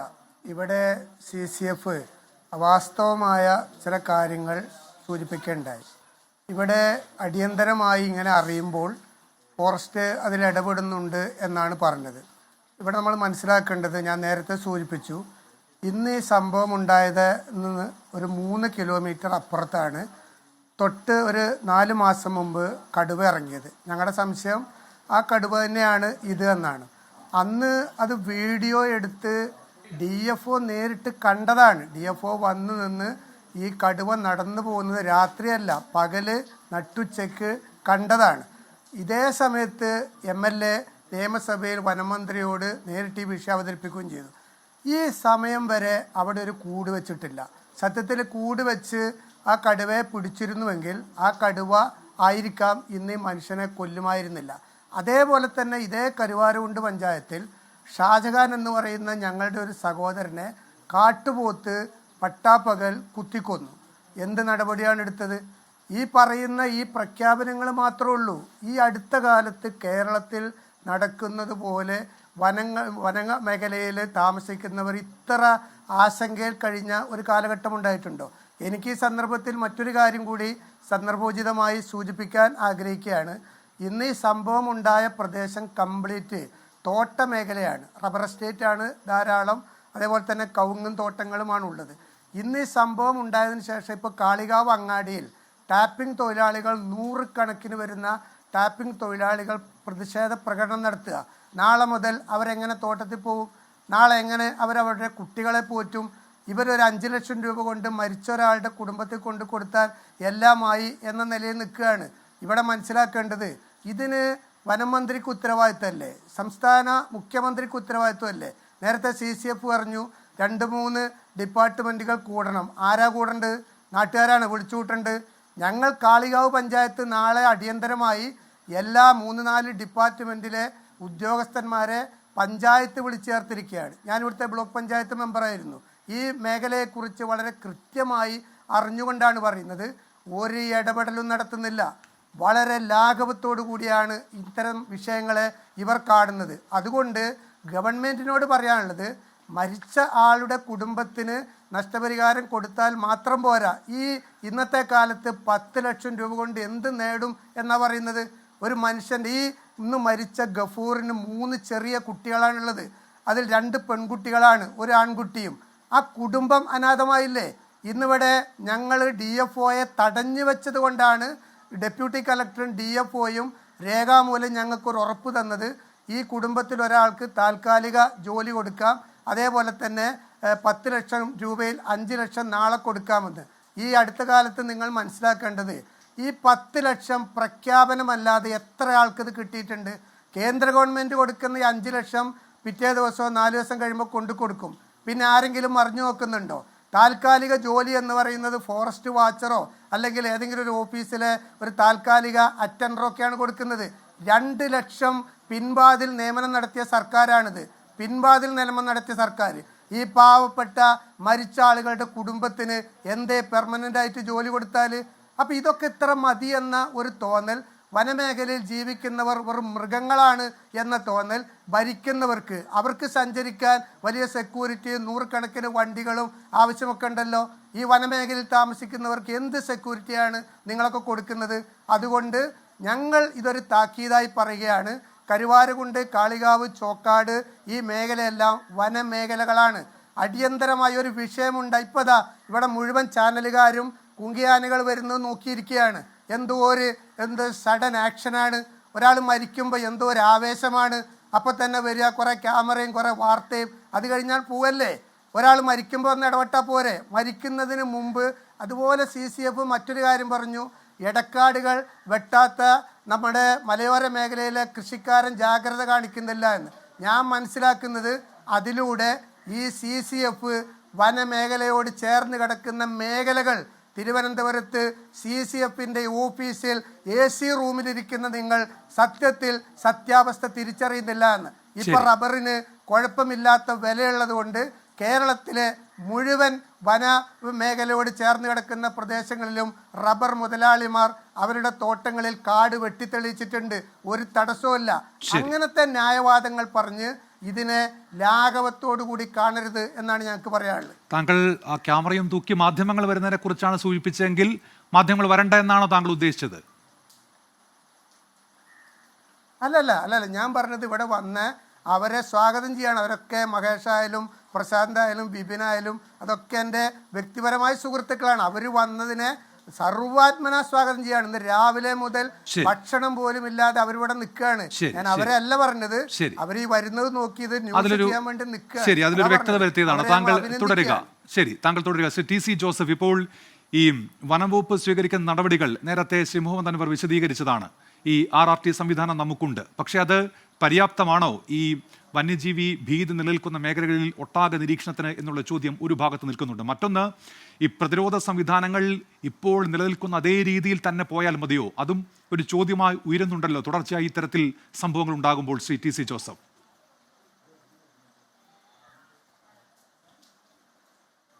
1972 വൈൽഡ് ലൈഫ് ആക്ട് ഭേദഗതി ചെയ്യണമെന്ന് പറയുന്നുണ്ട്.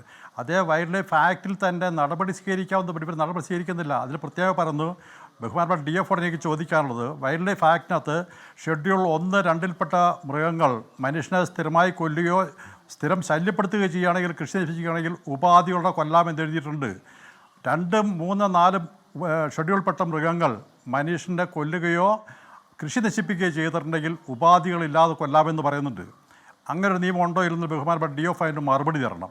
എന്തുകൊണ്ട് ഇത്രയും ഗുരുതര വിഷയം ഉണ്ടാകുന്ന സമയത്ത് ഞങ്ങൾ കൊല്ലണമെന്ന് പറയുന്നില്ല, അതിന് മയക്കുവെടി വെച്ച് പിടിക്കാനെങ്കിലും തയ്യാറാകുന്നില്ല? ഒരിക്കൽ കണ്ട കടുവയാണ് ഇന്ന് വീണ്ടും ആ മനുഷ്യനെ കൊന്നിരിക്കുന്നത്. അന്ന് പിടിക്കപ്പെട്ടിരുന്നെങ്കിൽ ആ അപകടം ഉണ്ടാകില്ല. അതാണ് അതേക്കുറിച്ച് പറയാനുള്ള ഒരു കാര്യമെന്ന് പറയുന്നത്. മറ്റ് വിഷയമെന്ന് പറയുന്നത് ഇവിടെ രാഷ്ട്രീയം പറയുന്നതല്ല.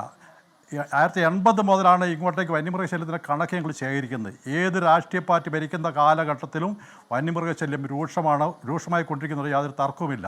അതിനകത്ത് വന്ന പോരായ്മയെന്ന് പറയുന്നത് ഫോറസ്റ്റ് ഡിപ്പാർട്ട്മെൻറ്റ് ഒരുപാട് അപാകതകളുണ്ട്. ഞാൻ പറയുന്നത് പ്രതിരോധ സംവിധാനങ്ങൾ നടപ്പാക്കുമ്പോൾ ജനങ്ങളുടെ വിശ്വാസത്തിലെടുക്കാണ്ട്, ജനങ്ങളുടെ അഭിപ്രായം കേൾക്കാണ്ട്, ജനകീയ കമ്മിറ്റി ഉണ്ടാക്കാണ്ട് ഫോറസ്റ്റ് ഡിപ്പാർട്ട്മെൻറ്റ് സ്വന്തമായിട്ട് ഉണ്ടാക്കുന്ന പ്രവർത്തികളാണ്. അതൊക്കെ തന്നെ പരാജയപ്പെടുന്നുണ്ട്. ജനപങ്കാളിത്തം വേണമെന്ന കാര്യത്തിൽ ഞങ്ങൾക്ക് യാതൊരു സംശയവുമില്ല. എന്തുകൊണ്ട് ഇപ്പോഴാണ് ഞങ്ങളുടെ സമരത്തിൻ്റെ ഭാഗമായിട്ട് കുറച്ച് ജനപങ്കാളിത്തത്തിലേക്ക് പോയിക്കൊണ്ടിരിക്കുന്നത്. കേരളത്തിലെ ഷോക്ക് ഫെൻസിങ്ങുകളുടെ കണക്കെടുത്ത് പരിശോധിക്കപ്പെട്ടിട്ടുണ്ടെങ്കിൽ കോടിക്കണക്കിന് രൂപയുടെ ഷോക്ക് ഫെൻസിങ്ങിന് അട്ടർ ഫെയിലറായി കിടക്കുകയാണ്. എന്താ കാരണം? ഒരു ഫെൻസിങ് കൊടുത്തിട്ടുണ്ടെങ്കിൽ അതിന് മെയിൻ്റനൻസ് നടത്താൻ വേണ്ടി തയ്യാറാകുന്നില്ല. ആ മെയിൻ്റനൻസ് നടത്തിയെങ്കിലേ നിലനിൽക്കുള്ളൂ. ഒരു കമ്പ് പൊട്ടി വീണു, കാട് കയറി കഴിഞ്ഞാൽ വെട്ടി മാറ്റണ്ടേ? ആരാണ് ചെയ്യേണ്ടത്? ഫോറസ്റ്റ് ഡിപ്പാർട്ട്മെൻറ്റിലെ ചെയ്യേണ്ടത്. കർഷകർ മാത്രമാണ് അത് ചെയ്യേണ്ടത്. ആ ചെയ്യുന്ന കാര്യത്തിൽ ഒരു ഉത്തരവാദിത്തക്കുറവുണ്ട്. മാത്രമല്ല, ഒരു എക്സാമ്പിൾ പറയുകയാണെങ്കിൽ 2017 10 കോടി രൂപയാണ് വയനാട് ജില്ലയിലെ കുറുവ പാൽവെളിച്ചം പ്രദേശത്തേക്ക് റെയിൽ ഫെൻസിങ് അനുവദിച്ചത്. ഇന്ന് വരെ അത് പൂർത്തീകരിക്കാൻ വേണ്ടി കഴിഞ്ഞിട്ടില്ല. ആ പരിപാടി ഇവർ നടപ്പാക്കണം. അതിൻ്റെ അനാസ്ഥ ഭാഗമായി സമരങ്ങളുടെ ദീർഘമായ സമരം നടത്തിയതിൻ്റെ ഭാഗമായി അത് ക്രാഷ് കാർഡ് ഓഫൻസിലേക്ക് മാറ്റിപ്പന്താക്കി 3.5 കോടിയാക്കി കുറച്ചു. 6.5 കോടി ഉറുപ്പ്യ ആര് നഷ്ടപ്പെടുത്തി? ഈ ഫോറസ്റ്റ് ഉദ്യോഗസ്ഥരാണ് നഷ്ടപ്പെടുത്തിയിരിക്കുന്നത്. അത് തന്നെ ടെൻഡർ കൊടുത്തപ്പോഴത്തെ കരാറുകാരൻ്റെ അനാസ്ഥയും അതിനകത്ത് ഉത്തരവാദിത്തക്കുറവിൻ്റെ പേരിൽ അതിൽ നിന്ന് നടപ്പാക്കിയിട്ടുള്ള ഇട്ട ഫെൻസിങ് ക്രാഷ് കാർഡ് ഓഫൻസിങ് ആന 3 പ്രാവശ്യം പൊട്ടിച്ചു കഴിഞ്ഞു. ബത്തേരിയിൽ 3 കിലോമീറ്റർ അവർ റെയിൽപാള ഫെൻസിങ് നടപ്പാക്കി. കർണാടക മോഡൽ റെയിൽ ഫെൻസിങ് ഞങ്ങളിവിടെ പകർത്തി കൊടുത്തത്. കർണാടകത്തിൽ 15 വർഷമായി ആന അതിന് മുകളിൽ കയറി മറിഞ്ഞ് ചത്തിട്ടും ഒരു റെയിൽ പോലും ഇളകിയിട്ടില്ല. ഇവിടെ ബത്തേരിയിൽ കൊണ്ട് നടപ്പാക്കി കഴിഞ്ഞപ്പോൾ 3-ാം ദിവസം 3 കിലോമീറ്റർ റെയിൽ പാളം തകർക്കപ്പെട്ടു. ആരുടെ കുഴപ്പമാണ്? കർഷകൻ്റെ കുഴപ്പമാണോ? ഫോറസ്റ്റ് ഡിപ്പാർട്ട്മെൻറ്റ് ഇക്കാര്യത്തിൽ ഉത്തരവാദിത്തം കാണിക്കുന്നില്ല എന്നുള്ളത്. ഒന്ന്, ഉത്തരവുകൾ നടപ്പാക്കാൻ വേണ്ടി ഉന്നത ഉദ്യോഗസ്ഥന്മാർ തയ്യാറാകുന്നതാണ്. വൈൽഡ് ലൈഫ് ചീഫ് വാർഡനാണ് ഇതിന് ഉത്തരവ് കൊടുക്കാൻ വേണ്ടി തയ്യാറാകുന്നില്ല എന്നുള്ളൊരു കാരണം. മറ്റൊന്നേന്ന് പറയുന്നത്, ഇപ്പം ഞങ്ങളുടെ ആവശ്യപ്പെടുന്നത്, ഇപ്പോൾ ജനകീയ കമ്മിറ്റി ഉണ്ട്, RRT ഉണ്ടാക്കുന്നുണ്ട്. ഈ RRT ഒന്നും പ്രായോഗികമല്ല. RRT പ്രായോഗികമെന്ന് പറയുന്നപ്പോഴാണ് 10 കിലോമീറ്റർ ദൂരെയുള്ള സ്ഥലത്ത് ഒരു ആന ഇറങ്ങി കടുവ ഇറങ്ങിയിട്ടുണ്ടെങ്കിൽ RRT എത്തുമ്പോഴത്തേക്ക് ആ ആന ചെയ്യേണ്ടതും ഉപദ്രവിക്കേണ്ടതും കൊലപാതകം ചെയ്യേണ്ടത് അത് പോയി കഴിഞ്ഞിരിക്കും. കടുവ അങ്ങനെ തന്നെയാണ്. ഞങ്ങൾ ആവശ്യപ്പെടുന്നത് ഓരോ സ്റ്റേഷനുകളിലും അതിനുള്ള സംവിധാനം ഉണ്ടാകും. ഇപ്പം തന്നെ PRT എന്ന് പറഞ്ഞൊരു ഉണ്ടാക്കില്ലോ, പാർട്ടിസിപ്പേറ്ററി റെസ്പോൺസിബിൾ ടീം എന്ന് പറയുന്നത് നല്ല കാര്യമാണ്. അതിന് ട്രെയിനിങ് അവർക്ക് കൊടുക്കണം, അതിനാവശ്യമായ സംവിധാനങ്ങൾ ഉണ്ടാക്കണം. ഫോറസ്റ്റ് ഡിപ്പാർട്ട്മെൻറ്റിലെ ഉന്നത ഉദ്യോഗസ്ഥർക്ക് താഴെയുള്ള ഒരാൾക്കും ആയുധങ്ങൾ കൊടുക്കുന്നില്ല. ഈ ഗാർഡുമാരും വാച്ചർമാരും വെറും കൈയോടാണ് പോയിക്കൊണ്ടിരിക്കുന്നത്. മുളവടിയും വാക്കത്തിയായിട്ടാണ് ആനയുടെ കടുവയുടെ മുമ്പിലേക്ക് പോകുന്നത്. നിങ്ങൾ കർണാടകത്തിൽ പോയി നോക്ക്, താഴെയുള്ള വാച്ചർക്ക് പോലും ടോൾബാർ തോക്ക് മേടിച്ച് കൊടുത്തിട്ടുണ്ട്. ഞങ്ങൾ വർഷങ്ങളായി പറയുന്നതാണ്. അവർ മനുഷ്യരാണ്. എന്തുകൊണ്ട് കൊടുക്കാൻ തയ്യാറാകുന്നില്ല? ഉന്നത ഫോറസ്റ്റ് ഉദ്യോഗസ്ഥന്മാർക്ക് സംരക്ഷണവും താഴെയുള്ള ഗാർഡുമാർക്കും വാച്ചർമാർക്കും മറ്റ് ഫോറസ്റ്റുമാർക്ക് സംരക്ഷണം വേണ്ടെന്നാണ് പറയുന്നത്. ഞങ്ങളൊരു യോജിപ്പില്ല. അടിമുടി മാറ്റം വരുത്തണം. ഞങ്ങളുടെ നിർദ്ദേശം കേൾക്കാൻ വേണ്ടി തയ്യാറാണോ? വനത്തിൻ്റെ ആവാസവ്യവസ്ഥ നഷ്ടപ്പെടുത്താൻ വേണ്ടി നിലനിർത്താൻ വേണ്ടി തയ്യാറാകണം. മറ്റൊരു കടുവയുടെ സാന്നിധ്യം കണ്ടിട്ട് ഇന്ന് നിങ്ങൾ എഴുതി വെച്ചോളൂ, പുറത്ത് ജനവാസ മേഖലയിൽ കടുവ ഇറങ്ങിയിട്ടുണ്ടെങ്കിൽ പരിക്കേറ്റതോ പ്രായാധിക്യം അതിനെ കണ്ടുപിടിച്ച് മയക്കുപിടിച്ച് പിടിക്കാനും സംരക്ഷിക്കാനുള്ള നടപടി സ്വീകരിക്കണം. കൊല്ലണമെന്ന് ഞങ്ങൾ പറയുന്നില്ല. എന്തുകൊണ്ട് ഡിപ്പാർട്ട്മെൻറ്റ് തയ്യാറാകുന്നില്ല? വനത്തിനകത്ത് പോയി പരിശോധന നടത്തണം, ക്യാമറകൾ സ്ഥാപിക്കപ്പെടണം. അതാണ് ഇന്നുണ്ടാകുന്ന കടുവയെ ബന്ധപ്പെട്ട ഏറ്റവും വലിയ വിഷയം. പിന്നെ സാറിനോട് സൂചിപ്പിച്ചല്ലോ, പാമ്പ് കടിയേറ്റാണ് മരിച്ചപ്പെടുന്നത്. സാർ, ഈ ലിസ്റ്റിനകത്ത് ഏതെങ്കിലും ഒരാളെ പാമ്പ് കടിയേറ്റ് മരിക്കുക 6 വർഷത്തിലേക്ക് 42 ആൾക്ക് മരിച്ചതിനകത്ത് ഒരാളെങ്കിലും പാമ്പ് കടിയേറ്റ് മരിച്ചിട്ടുണ്ടോ? നിങ്ങൾ കണക്കുകൾ കൊണ്ട് ഞങ്ങളിങ്ങനെ സംസാരിക്കരുത്. വന്യമൃഗങ്ങളെ സ്നേഹിക്കുന്ന വ്യക്തിയാണ് TC ജോസഫ്. അത് വയനാട് ജില്ലയിലെ മാത്രം കണക്കല്ലേ? കേരളത്തിലെ കണക്കെടുത്ത് വെച്ചോ. ഞാനിപ്പോൾ പറഞ്ഞ ഇത് വയനാട് ജില്ലയിൽ മാത്രം കണക്കാണ്. ഞാൻ പറയാം, കേരളത്തിലെ മൊത്തം കണക്കെടുത്തിട്ടുണ്ടെങ്കിൽ പാമ്പ് കടിയേക്കാൾ കൂടുതൽ കൊല്ലപ്പെട്ടിരിക്കുന്നത് ആനയും കടുവയും മറ്റു മൃഗങ്ങളാണ്. അപ്പം പാമ്പ് കടിയേറ്റ് മരിച്ചു എന്ന് പറയുന്നത് മാത്രമല്ല കണക്കെന്നാണ് ഞാൻ ചൂണ്ടിക്കാണിക്കാൻ തയ്യാറായതിന്. മറ്റൊന്ന് ഒരു കാര്യം പറഞ്ഞ് അവസാനിപ്പിക്കാം. ഞാൻ ചോദിച്ച നഷ്ടപരിഹാരത്തോട് കൊടുക്കുന്നുണ്ട്. എത്രയോ വർഷങ്ങളായി ഞങ്ങൾ സമരം ചെയ്യുന്നു. കർഷകൻ്റെ നഷ്ടപരിഹാരത്തോടെ മനുഷ്യൻ കൊല്ലപ്പെടുമ്പോൾ മാത്രമല്ല, അവൻ്റെ കൃഷി നശിപ്പിക്കപ്പെട്ടിട്ടുണ്ടെങ്കിൽ 2.5 ഏക്കർ നെൽപ്പാടം നശിപ്പിക്കപ്പെട്ടുണ്ടെങ്കിൽ 11,000 രൂപയാണ്. 75,000 ഉറുപ്പിക ചെലവ് വരും 2.5 ഏക്കർ നെൽപ്പാടം കൃഷി ചെയ്യണമെന്നുണ്ടെങ്കിൽ. ഒരു തെങ്ങ് നശിപ്പിച്ചാൽ കിട്ടുന്നത് 770 ഉറുപ്പിയാണ്. ആ 700 ഉറുപ്പിക ഒരു തെങ്ങെന്ന് പറഞ്ഞിട്ടുണ്ടെങ്കിൽ ഇന്നൊരു തെങ്ങ് തൈക്ക് മാത്രം വരും 350 ഉറുപ്പിക വരെ വരുന്നുണ്ട്. ഈ തരത്തിൽ കർഷകനെ അവഹേളിക്കുന്ന നടപടിയല്ലേ? ഒരു കുരുമുളക് വള്ളി കൊടുക്കുന്നത് 120 ഉറുപ്പിയാണ്. ഓരോന്നിൻ്റെ കൃഷി നഷ്ടം എടുത്ത് പരിശോധിച്ച് നോക്ക്. അപ്പോൾ കർഷകരെ വിശ്വാസത്തിലെ കർഷകനെ സംരക്ഷിക്കാൻ വേണ്ടി തയ്യാറാകുന്നില്ല. ഞാൻ പറയുന്നത്, കർഷകന് ഉണ്ടാകുന്ന കൃഷിയിൽ വരുന്ന നഷ്ടപരിഹാരം യഥാസമയം യഥാർത്ഥ നഷ്ടം കൊടുക്കാൻ കഴിഞ്ഞിട്ടുണ്ടെങ്കിൽ ഒരു പരിധി വരെ കർഷകൻ അതിന് സംതൃപ്തരാകും. കൊല്ലപ്പെടാതിരിക്കാൻ വേണ്ടിയുള്ള നടപടി സ്വീകരിക്കുകയും ചെയ്യണമെന്നാണ് എനിക്ക്. ശരി, അത് വ്യക്തമാണ്. താങ്കൾ ദയവായി തുടരുക. ഒപ്പം മറ്റതിഥികളും ചെറിയൊരു ഇടവേളയ്ക്ക് ശേഷം തിരികെ എത്താം. ന്യൂസ് ഈവനിംഗ് ചർച്ചയിലേക്കാണ്. ശ്രീ മുഹമ്മദ് അൻവറിലേക്ക് അദ്ദേഹം ACF ആണ്. ശ്രീ മുഹമ്മദ് അൻവർ, ഇപ്പോൾ ഇവിടെ ചൂണ്ടിക്കാണിച്ച മറ്റ് പ്രശ്നങ്ങൾ കൂടിയുണ്ട്. ചോദിക്കാനുള്ള ഇതാണ്, ഈ വനം വകുപ്പിൻ്റെ പ്രതിരോധ സംവിധാനങ്ങൾ, താങ്കൾ നേരത്തെ സൂചിപ്പിച്ചതുപോലെ തന്നെ ഈ വന്യജീവികൾ കാട് വിട്ട് പുറത്തേക്ക് ഇറങ്ങാനുള്ള സാഹചര്യം ഒഴിവാക്കുന്നതിന് വേണ്ടി സ്വീകരിക്കുന്ന നടപടികളടക്കം, അതൊക്കെയും ഏതെങ്കിലും ഒരു ശാസ്ത്രീയ പഠനത്തിൻ്റെ അടിസ്ഥാനത്തിലാണോ അതോ മറ്റേതെങ്കിലും സംവിധാനത്തിൻ്റെ അടിസ്ഥാനത്തിലാണോ നിങ്ങൾ അതിനൊക്കെ രൂപം കൊടുക്കുന്നത്? ശ്രീ മുഹമ്മദ് അൻവർ, ഏതെങ്കിലും ഒരു പഠനം ഇക്കാലയളവിൽ ഒരിക്കലെങ്കിലും നടന്നിട്ടുണ്ടോ ശ്രീ മുഹമ്മദ് അൻവർ? ശാസ്ത്രീയമായ പഠനങ്ങൾ ഈ ഒരു മേഖലയിൽ, മനുഷ്യ-വന്യജീവി സംഘർഷവുമായി ബന്ധപ്പെട്ട മേഖലകളിൽ കുറവാണ് എന്ന് തന്നെ പറയാം. അതായത് കേരളത്തിലെ ഒരു സാഹചര്യത്തിലും മറ്റ് സംസ്ഥാനങ്ങളിലെ സാഹചര്യത്തിലും നമ്മൾ അത്തരത്തിലുള്ള ലിറ്ററേച്ചേഴ്സ് അന്വേഷിച്ച് കഴിഞ്ഞാൽ അത്തരത്തിലുള്ള വളരെ കൃത്യമായി അല്ലെങ്കിൽ വളരെ വ്യവസ്ഥാപിതമായി നടത്തിയ പഠനങ്ങൾ കുറവാണ് എന്ന് തന്നെ പറയാം. പക്ഷേ വനം വകുപ്പിനെ സംബന്ധിച്ചിടത്തോളം ഓരോ സ്ഥലത്തെയും ഉദ്യോഗസ്ഥർ ഓരോ വന്യജീവികളുടെ സീസണൽ മൈഗ്രേഷനും ആനകളുടെ ഹേഡ്സ് ഏതൊക്കെ സമയത്ത് ഏതൊക്കെ സ്ഥലങ്ങളിലാണ് അതിൻ്റെ സാന്നിധ്യം എന്ന് മനസ്സിലാക്കിയും അതിൻ്റെ ഒരു സീസണൽ മൈഗ്രേഷൻ്റെ പാറ്റേൺ മനസ്സിലാക്കിയും അത്തരത്തിലുള്ള എവിടെയൊക്കെയാണ് അത് ഏതൊക്കെ സീസണിലാണ് അതിന് വെള്ളത്തിൻ്റെ അഭാവം വരുന്നത്, ഷോർട്ടേജ് വരുന്നതെന്നും എവിടെയൊക്കെയാണ് അത്തരത്തിലുള്ള വാട്ടർ സോഴ്സസ് തയ്യാറാക്കേണ്ടതെന്നും അത്തരത്തിലുള്ള ഏത് വഴിയിലൂടെയാണ് ജനവാസ മേഖലയിലേക്ക് ഇറങ്ങാനുള്ള സാധ്യത കൂടുതലെന്നും വെള്ളം കുടിക്കാൻ വേണ്ടിയിട്ടാണോ അതോ മറ്റെന്തെങ്കിലും ആവശ്യത്തിന് വേണ്ടിയിട്ടാണോ അത് ജനവാസ മേഖലകളിലേക്ക് അട്രാക്റ്റഡ് ആവുന്നത് എന്നുള്ള കാര്യങ്ങളൊക്കെ മനസ്സിലാക്കിയിട്ടാണ് ഇത്തരത്തിലുള്ള പ്രതിരോധ നിർമ്മിതികൾ നിർമ്മിക്കുന്നതും അത് അത്തരത്തിലുള്ള സംവിധാനങ്ങൾ ചെയ്യുന്നത്. ചിലപ്പോൾ ജനവാസ മേഖലയിലേക്ക് ഇറങ്ങുന്നത് വനത്തിനോട് ചേർന്നുള്ള സ്ഥലങ്ങളിൽ ചിലപ്പോൾ പൈനാപ്പിൾ കൃഷി ചെയ്തിട്ടുണ്ടാവും, ചിലപ്പോൾ ചക്ക അല്ലെങ്കിൽ പ്ലാവ് ധാരാളമായിട്ടുണ്ടാവും. അതിൽ ചക്ക പിടിക്കുന്ന സീസണിലായിരിക്കും ആനയും ഉൾപ്പെടെയുള്ള ജീവികൾ ആ ഒരു പ്രദേശത്തേക്ക് ചക്ക കഴിക്കാൻ വേണ്ടിയിട്ട് വരുന്നത്. അപ്പോൾ അത്തരത്തിലുള്ള സാഹചര്യങ്ങൾ ഉണ്ടാകുമ്പോഴേക്കും ആ ചക്ക ചെറുതായി വരുന്ന സമയത്ത് തന്നെ അതിനെ ഒഴിവാക്കാനോ അല്ലെങ്കിൽ പരമാവധി സംഘർഷം ഒഴിവാക്കുന്ന രീതിയിൽ കർഷകനെ സംബന്ധിച്ചിടത്തോളം സാമ്പത്തികമായി നഷ്ടമുണ്ടാകുമെങ്കിൽ പോലും ജനങ്ങളുടെ ജീവന് സുരക്ഷ വരുന്ന രീതിയിൽ നമ്മൾ അവയർനെസ് കൊടുക്കാറുണ്ട്. അതുപോലെ ഈ വന്യജീവികളുടെ സാന്നിധ്യം ഉണ്ടാകാൻ സാധ്യതയുള്ള സമയങ്ങളിൽ പല മേഖലകളിലും പ്രാദേശികരായ ജനങ്ങളെ ഉൾപ്പെടുത്തിയിട്ട് വാട്സാപ്പ് കൂട്ടായ്മകൾ രൂപീകരിച്ചിട്ടുണ്ട്. അവർക്ക് SMS-ലൂടെ അലർട്ട് കൊടുക്കുന്ന സംവിധാനങ്ങൾ നിലവിലുണ്ട്. അല്ലെങ്കിൽ നമ്മുടെ വാഹനത്തിൽ തന്നെ മൈക്ക് അനൗൺസ്മെന്റ് നടത്തിയിട്ട് തൽക്കാലത്തേക്ക് ഈ ഒരു പ്രദേശത്തേക്ക് ശ്രീ മുഹമ്മദ് അൻവർ ഒരു നിമിഷം താങ്കൾ ഒന്ന് തുടരാമോ? ശ്രീ മുഹമ്മദ് അൻവർ ഒരു നിമിഷം. ഇപ്പോൾ Shri Jose K Mani MP, Kerala Congress M chairman telephone ലൈനിൽ. ശ്രീ ജോസ് കെ മാണി MP, ഇന്നുണ്ടായ സംഭവവികാസങ്ങൾ താങ്കൾ അതിൽ നേരത്തെ തന്നെ പ്രതികരിച്ചിരുന്നു. ഒപ്പം ഈ വിഷയത്തിൽ കേരള കോൺഗ്രസും ഡൽഹിയിലടക്കം സമരങ്ങളൊക്കെ നടത്തിയതാണ് ഈ വന്യജീവി സംഘർഷവുമായി ബന്ധപ്പെട്ട്. ഈ സർക്കാർ ഇടപെടലുകൾ എവിടെയാണ് പാളുന്നത് ശ്രീ ജോസ് കെ മാണി? ഇതുമായി ഇപ്പോൾ ഈ തൊട്ടടുത്ത് ഇപ്പോൾ കാളിയാറ് നടന്ന സംഭവം മാത്രമല്ല, അതിന്റെ തൊട്ടടുത്ത് ഇപ്പോൾ കഴിഞ്ഞ 2 ദിവസം മുമ്പ് കോന്നിയിൽ നടന്ന സംഭവം, അതിന്റെ ഒരാഴ്ച മുമ്പ് നടന്ന നമ്മുടെ വണ്ണപ്പുറത്ത് നടന്ന സംഭവം, ഇത് തൊമ്മൻകുത്ത് അവിടെ നടന്ന സംഭവം, ഇതെല്ലാം സമാനമായി അവിടെയൊക്കെ ഒരു തരത്തിൽ പറഞ്ഞാൽ ഞാൻ അത് അടിച്ചാക്ഷേപിക്കുകയല്ല, പക്ഷെ പ്രതിസ്ഥാനത്ത് നിൽക്കുന്നത് ഈ പറഞ്ഞ നമ്മുടെ വനം വകുപ്പ് ഉദ്യോഗസ്ഥർ തന്നെയാണ്. കാരണം മറ്റൊന്നുമല്ല, നമ്മളെ ഒരു ശത്രുവിനെ പോലെ, ജനങ്ങളെ ഒരു ശത്രുവിനെ പോലെ കാണുന്നത് പോലെയാണ് അതിനകത്ത് ഇവരൊക്കെ ആക്ട് ചെയ്യുന്നത്. ഇതിപ്പം അവിടെ വന്നു ഈ പറഞ്ഞ ഇന്നിപ്പം നടന്നത് വനം വകുപ്പ്, ഇപ്പോൾ ഞാൻ യാത്രയായതുകൊണ്ടാണ് ഇടയ്ക്ക് വാക്കുകൾ മിസ്സാകുന്നത്. ഇപ്പോൾ അവിടെ വന്ന് ഒരാള് മരണമടഞ്ഞു. ആ മരണമടഞ്ഞത് ഒരു തൊഴിലാളിയല്ല, പാട്ടത്തുനിന്ന് കൃഷി ചെയ്യാൻ വേണ്ടി ഏറ്റെടുത്തിട്ട് സ്വയം തൊഴിൽ ചെയ്യുന്നതാണ്. സഹോദരന്റെ മുമ്പിൽ വെച്ചാണ് 1. 2, മറുവശത്ത് ഇപ്പോൾ കോന്നിയിൽ നടന്നത് ഇലക്ട്രിഫിക്കേഷൻ നടത്തി അവിടെ ജീവനും സ്വത്തിനും സംരക്ഷണം കൊടുക്കുവാൻ വേണ്ടിയിട്ടാണ് അത് ചെയ്തത്. അത് ഭരണഘടനയിൽ പറഞ്ഞിട്ടുള്ള ഒരു കാര്യമാണ്. 3, അതോടൊപ്പം തന്നെ ഇപ്പോൾ തൊടുപുഴ ഉണ്ടായിരിക്കുന്ന സംഭവം, അത് 77-ന് മുമ്പ് 50 വർഷക്കാലമായി കൈവശമുള്ള ഭൂമി, അവിടെ അംഗൻവാടിയും ക്ഷേത്രവും മറ്റെല്ലാമുള്ള ഒരു പ്രദേശത്ത് ഉടനെ വന്ന് കുരിശെടുത്ത് മാറ്റുന്നു. മാത്രമല്ല ഒരു മതത്തിന്റെ, ഏത് മതമാകട്ടെ, അതിന്റെ ചിഹ്നത്തെ തന്നെ അവഹേളിച്ചുകൊണ്ട് ചെയ്യുന്നു. ഇതെല്ലാം വലിയൊരു ശത്രു മനോഭാവത്തോടു കൂടിയാണ്.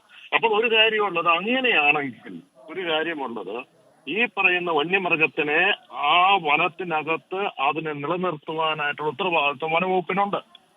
പുറത്തേക്ക് വന്നാൽ ഈ വനവകുപ്പിനെതിരെ നടപടി എടുക്കണമല്ലോ, അവരുടെ ഉത്തരവാദിത്വമല്ലേ.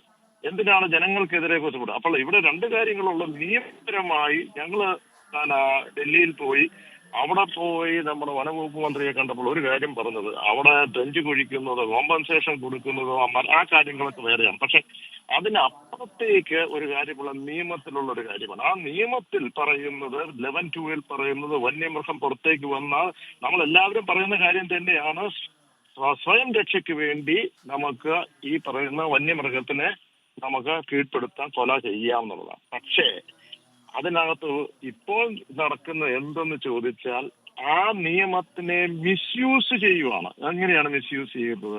ഒരു പ്രിസംഷൻ കൊടുക്കുകയാണ്. ആ പ്രിസംഷൻ കൊടുക്കുന്നത് നിങ്ങൾ വന്യമൃഗത്തിനെ ഉപദ്രവിച്ചാൽ കൊന്നാൽ നിങ്ങൾ കുറ്റക്കാരനാണ്, നമ്മുടെ ഉത്തരവാദിത്വമാണ്, നമ്മൾ നിരപരാധിയാണ് എന്ന് തെളിയിക്കേണ്ടത്. സാധാരണ രീതി അങ്ങനെയുള്ള ആക്ടുകൾ എന്ന് പറയുന്ന പോസ്കോ കേസുണ്ട്.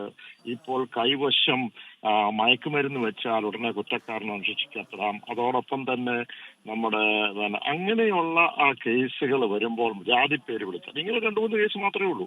പക്ഷെ അതേ മാതൃകയിലാണ് ഇവർ ഇത് ചെയ്യുന്നത്. ഒരിക്കലും നടത്താൻ പാടില്ല. വാസ്തവത്തിൽ ഇവർ ചെയ്യുന്നത് തെറ്റാണ്. അതിനൊരു ഡയറക്ഷൻ കൊടുക്കണം. ആ ഡയറക്ഷൻ ഇന്ന് മിസ്ഇന്റർപ്രിട്ടേഷൻ അല്ലെങ്കിൽ ഇത് മിസ്യൂസ് ഓഫ് പവറാണ്. അതിനൊരു ഡയറക്ഷൻ കൊടുക്കണം എന്ന് കേന്ദ്രത്തിനോട് പറഞ്ഞു. കേന്ദ്രത്തിന് ഒരു തരത്തിൽ മന്ത്രിയുമായി സംസാരിച്ചപ്പോൾ ഡെലിബറേഷൻസ് നടത്തിയപ്പോൾ അവർ പറഞ്ഞു ഇതിനകത്ത് ഒരു ഡയറക്ഷന്റെ ആവശ്യമുണ്ട്. അത് നിയമപരമായും ആ ഡയറക്ഷൻ കൊടുക്കാം. Wild life protection act section 63 പ്രകാരം നിയമപരമായി അത് കൊടുക്കാനും കഴിയും. അത് കേന്ദ്രമാണ് കൊടുക്കേണ്ടത്. പക്ഷെ ഇത് വളരെ ഗൗരവമായി കാണേണ്ടതാണ്. ഇപ്പോൾ ആ കുരിശിന്റെ കാര്യത്തിലാണെങ്കിലും അവിടെ ഈ പറയുന്ന അവിടെ വഴി PWD വഴിയുണ്ട്. അത് നോട്ടിഫൈ ചെയ്തതും അതോടൊപ്പം തന്നെ വനമാണ്, റിസർവ് ഫോറസ്റ്റ് ആണെങ്കിൽ അവർ കേസെടുക്കട്ടെ. പക്ഷെ ഇത് നോട്ടിഫൈ ചെയ്ത ജണ്ട ഇപ്പുറത്തെടുത്തിടേണ്ടതാണ്. കോന്നിയിൽ എന്താണ് സംഭവിച്ചത്? അത് ഇലക്ട്രിഫിക്കേഷൻ നടത്തി അത് ജീവനും സ്വത്തിനും സംരക്ഷണം കൊടുക്കുക ഭരണഘടന ഈ പറഞ്ഞിരിക്കുന്നത് അതല്ല ചെയ്തിരിക്കുന്നത്. അങ്ങനെയാണെങ്കിൽ ഈ കേസുകളിലെല്ലാം ഒരു ഉത്തരവാദിത്വം ഇന്ന് വനം വകുപ്പിനുണ്ട്. അവർക്ക് ഇത് കാര്യക്ഷമതയായിട്ട് ചെയ്യാൻ കഴിയുന്നില്ലെങ്കിൽ പോലീസിനെ ഏൽപ്പിക്കണം. പോലീസിന്റെ ജൂറിഡിക്ഷൻ ഇതല്ല. എന്തുകൊണ്ട് അവർ ഇതിനകത്തേക്ക് വരുന്നു എന്നുള്ളത് എനിക്ക് മനസ്സിലാകുന്നില്ല. ഈ ഒരു കറക്ഷൻ ഉണ്ടായെങ്കിലേ ഒരു ശാശ്വത പരിഹാരത്തിലേക്ക് നമുക്ക് പോകാൻ കഴിയൂ. ശരി, വളരെ നന്ദി ശ്രീ ജോസ് കെ മാണി ഈ ഘട്ടത്തിൽ പ്രതികരണം അറിയിച്ചതിന്. അതിഥികളിലേക്ക് എത്താം ചെറിയൊരു ഇടവേളയ്ക്ക് ശേഷം. ന്യൂസ് യൂണിറ്റിലേക്ക് തിരികെ. ശ്രീ ജോജി കെ അലക്സ്, ഇപ്പോൾ വനംവകുപ്പ് സ്വീകരിച്ചിരിക്കുന്ന അടിയന്തര നടപടികളുണ്ടല്ലോ നിങ്ങളുടെ പ്രതിഷേധത്തിന് പിന്നാലെ, അവിടെ അതിൽ പൂർണ്ണ തൃപ്തിയുണ്ടോ? ഒരിക്കലുമില്ല.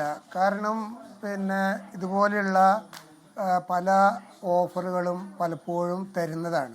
പക്ഷേ അത് ഒരു 2 ദിവസം കഴിഞ്ഞ് അതിൻ്റെ ചൂട് പോയാൽ പിന്നെ ആരും തിരിഞ്ഞു നോക്കുന്നില്ല.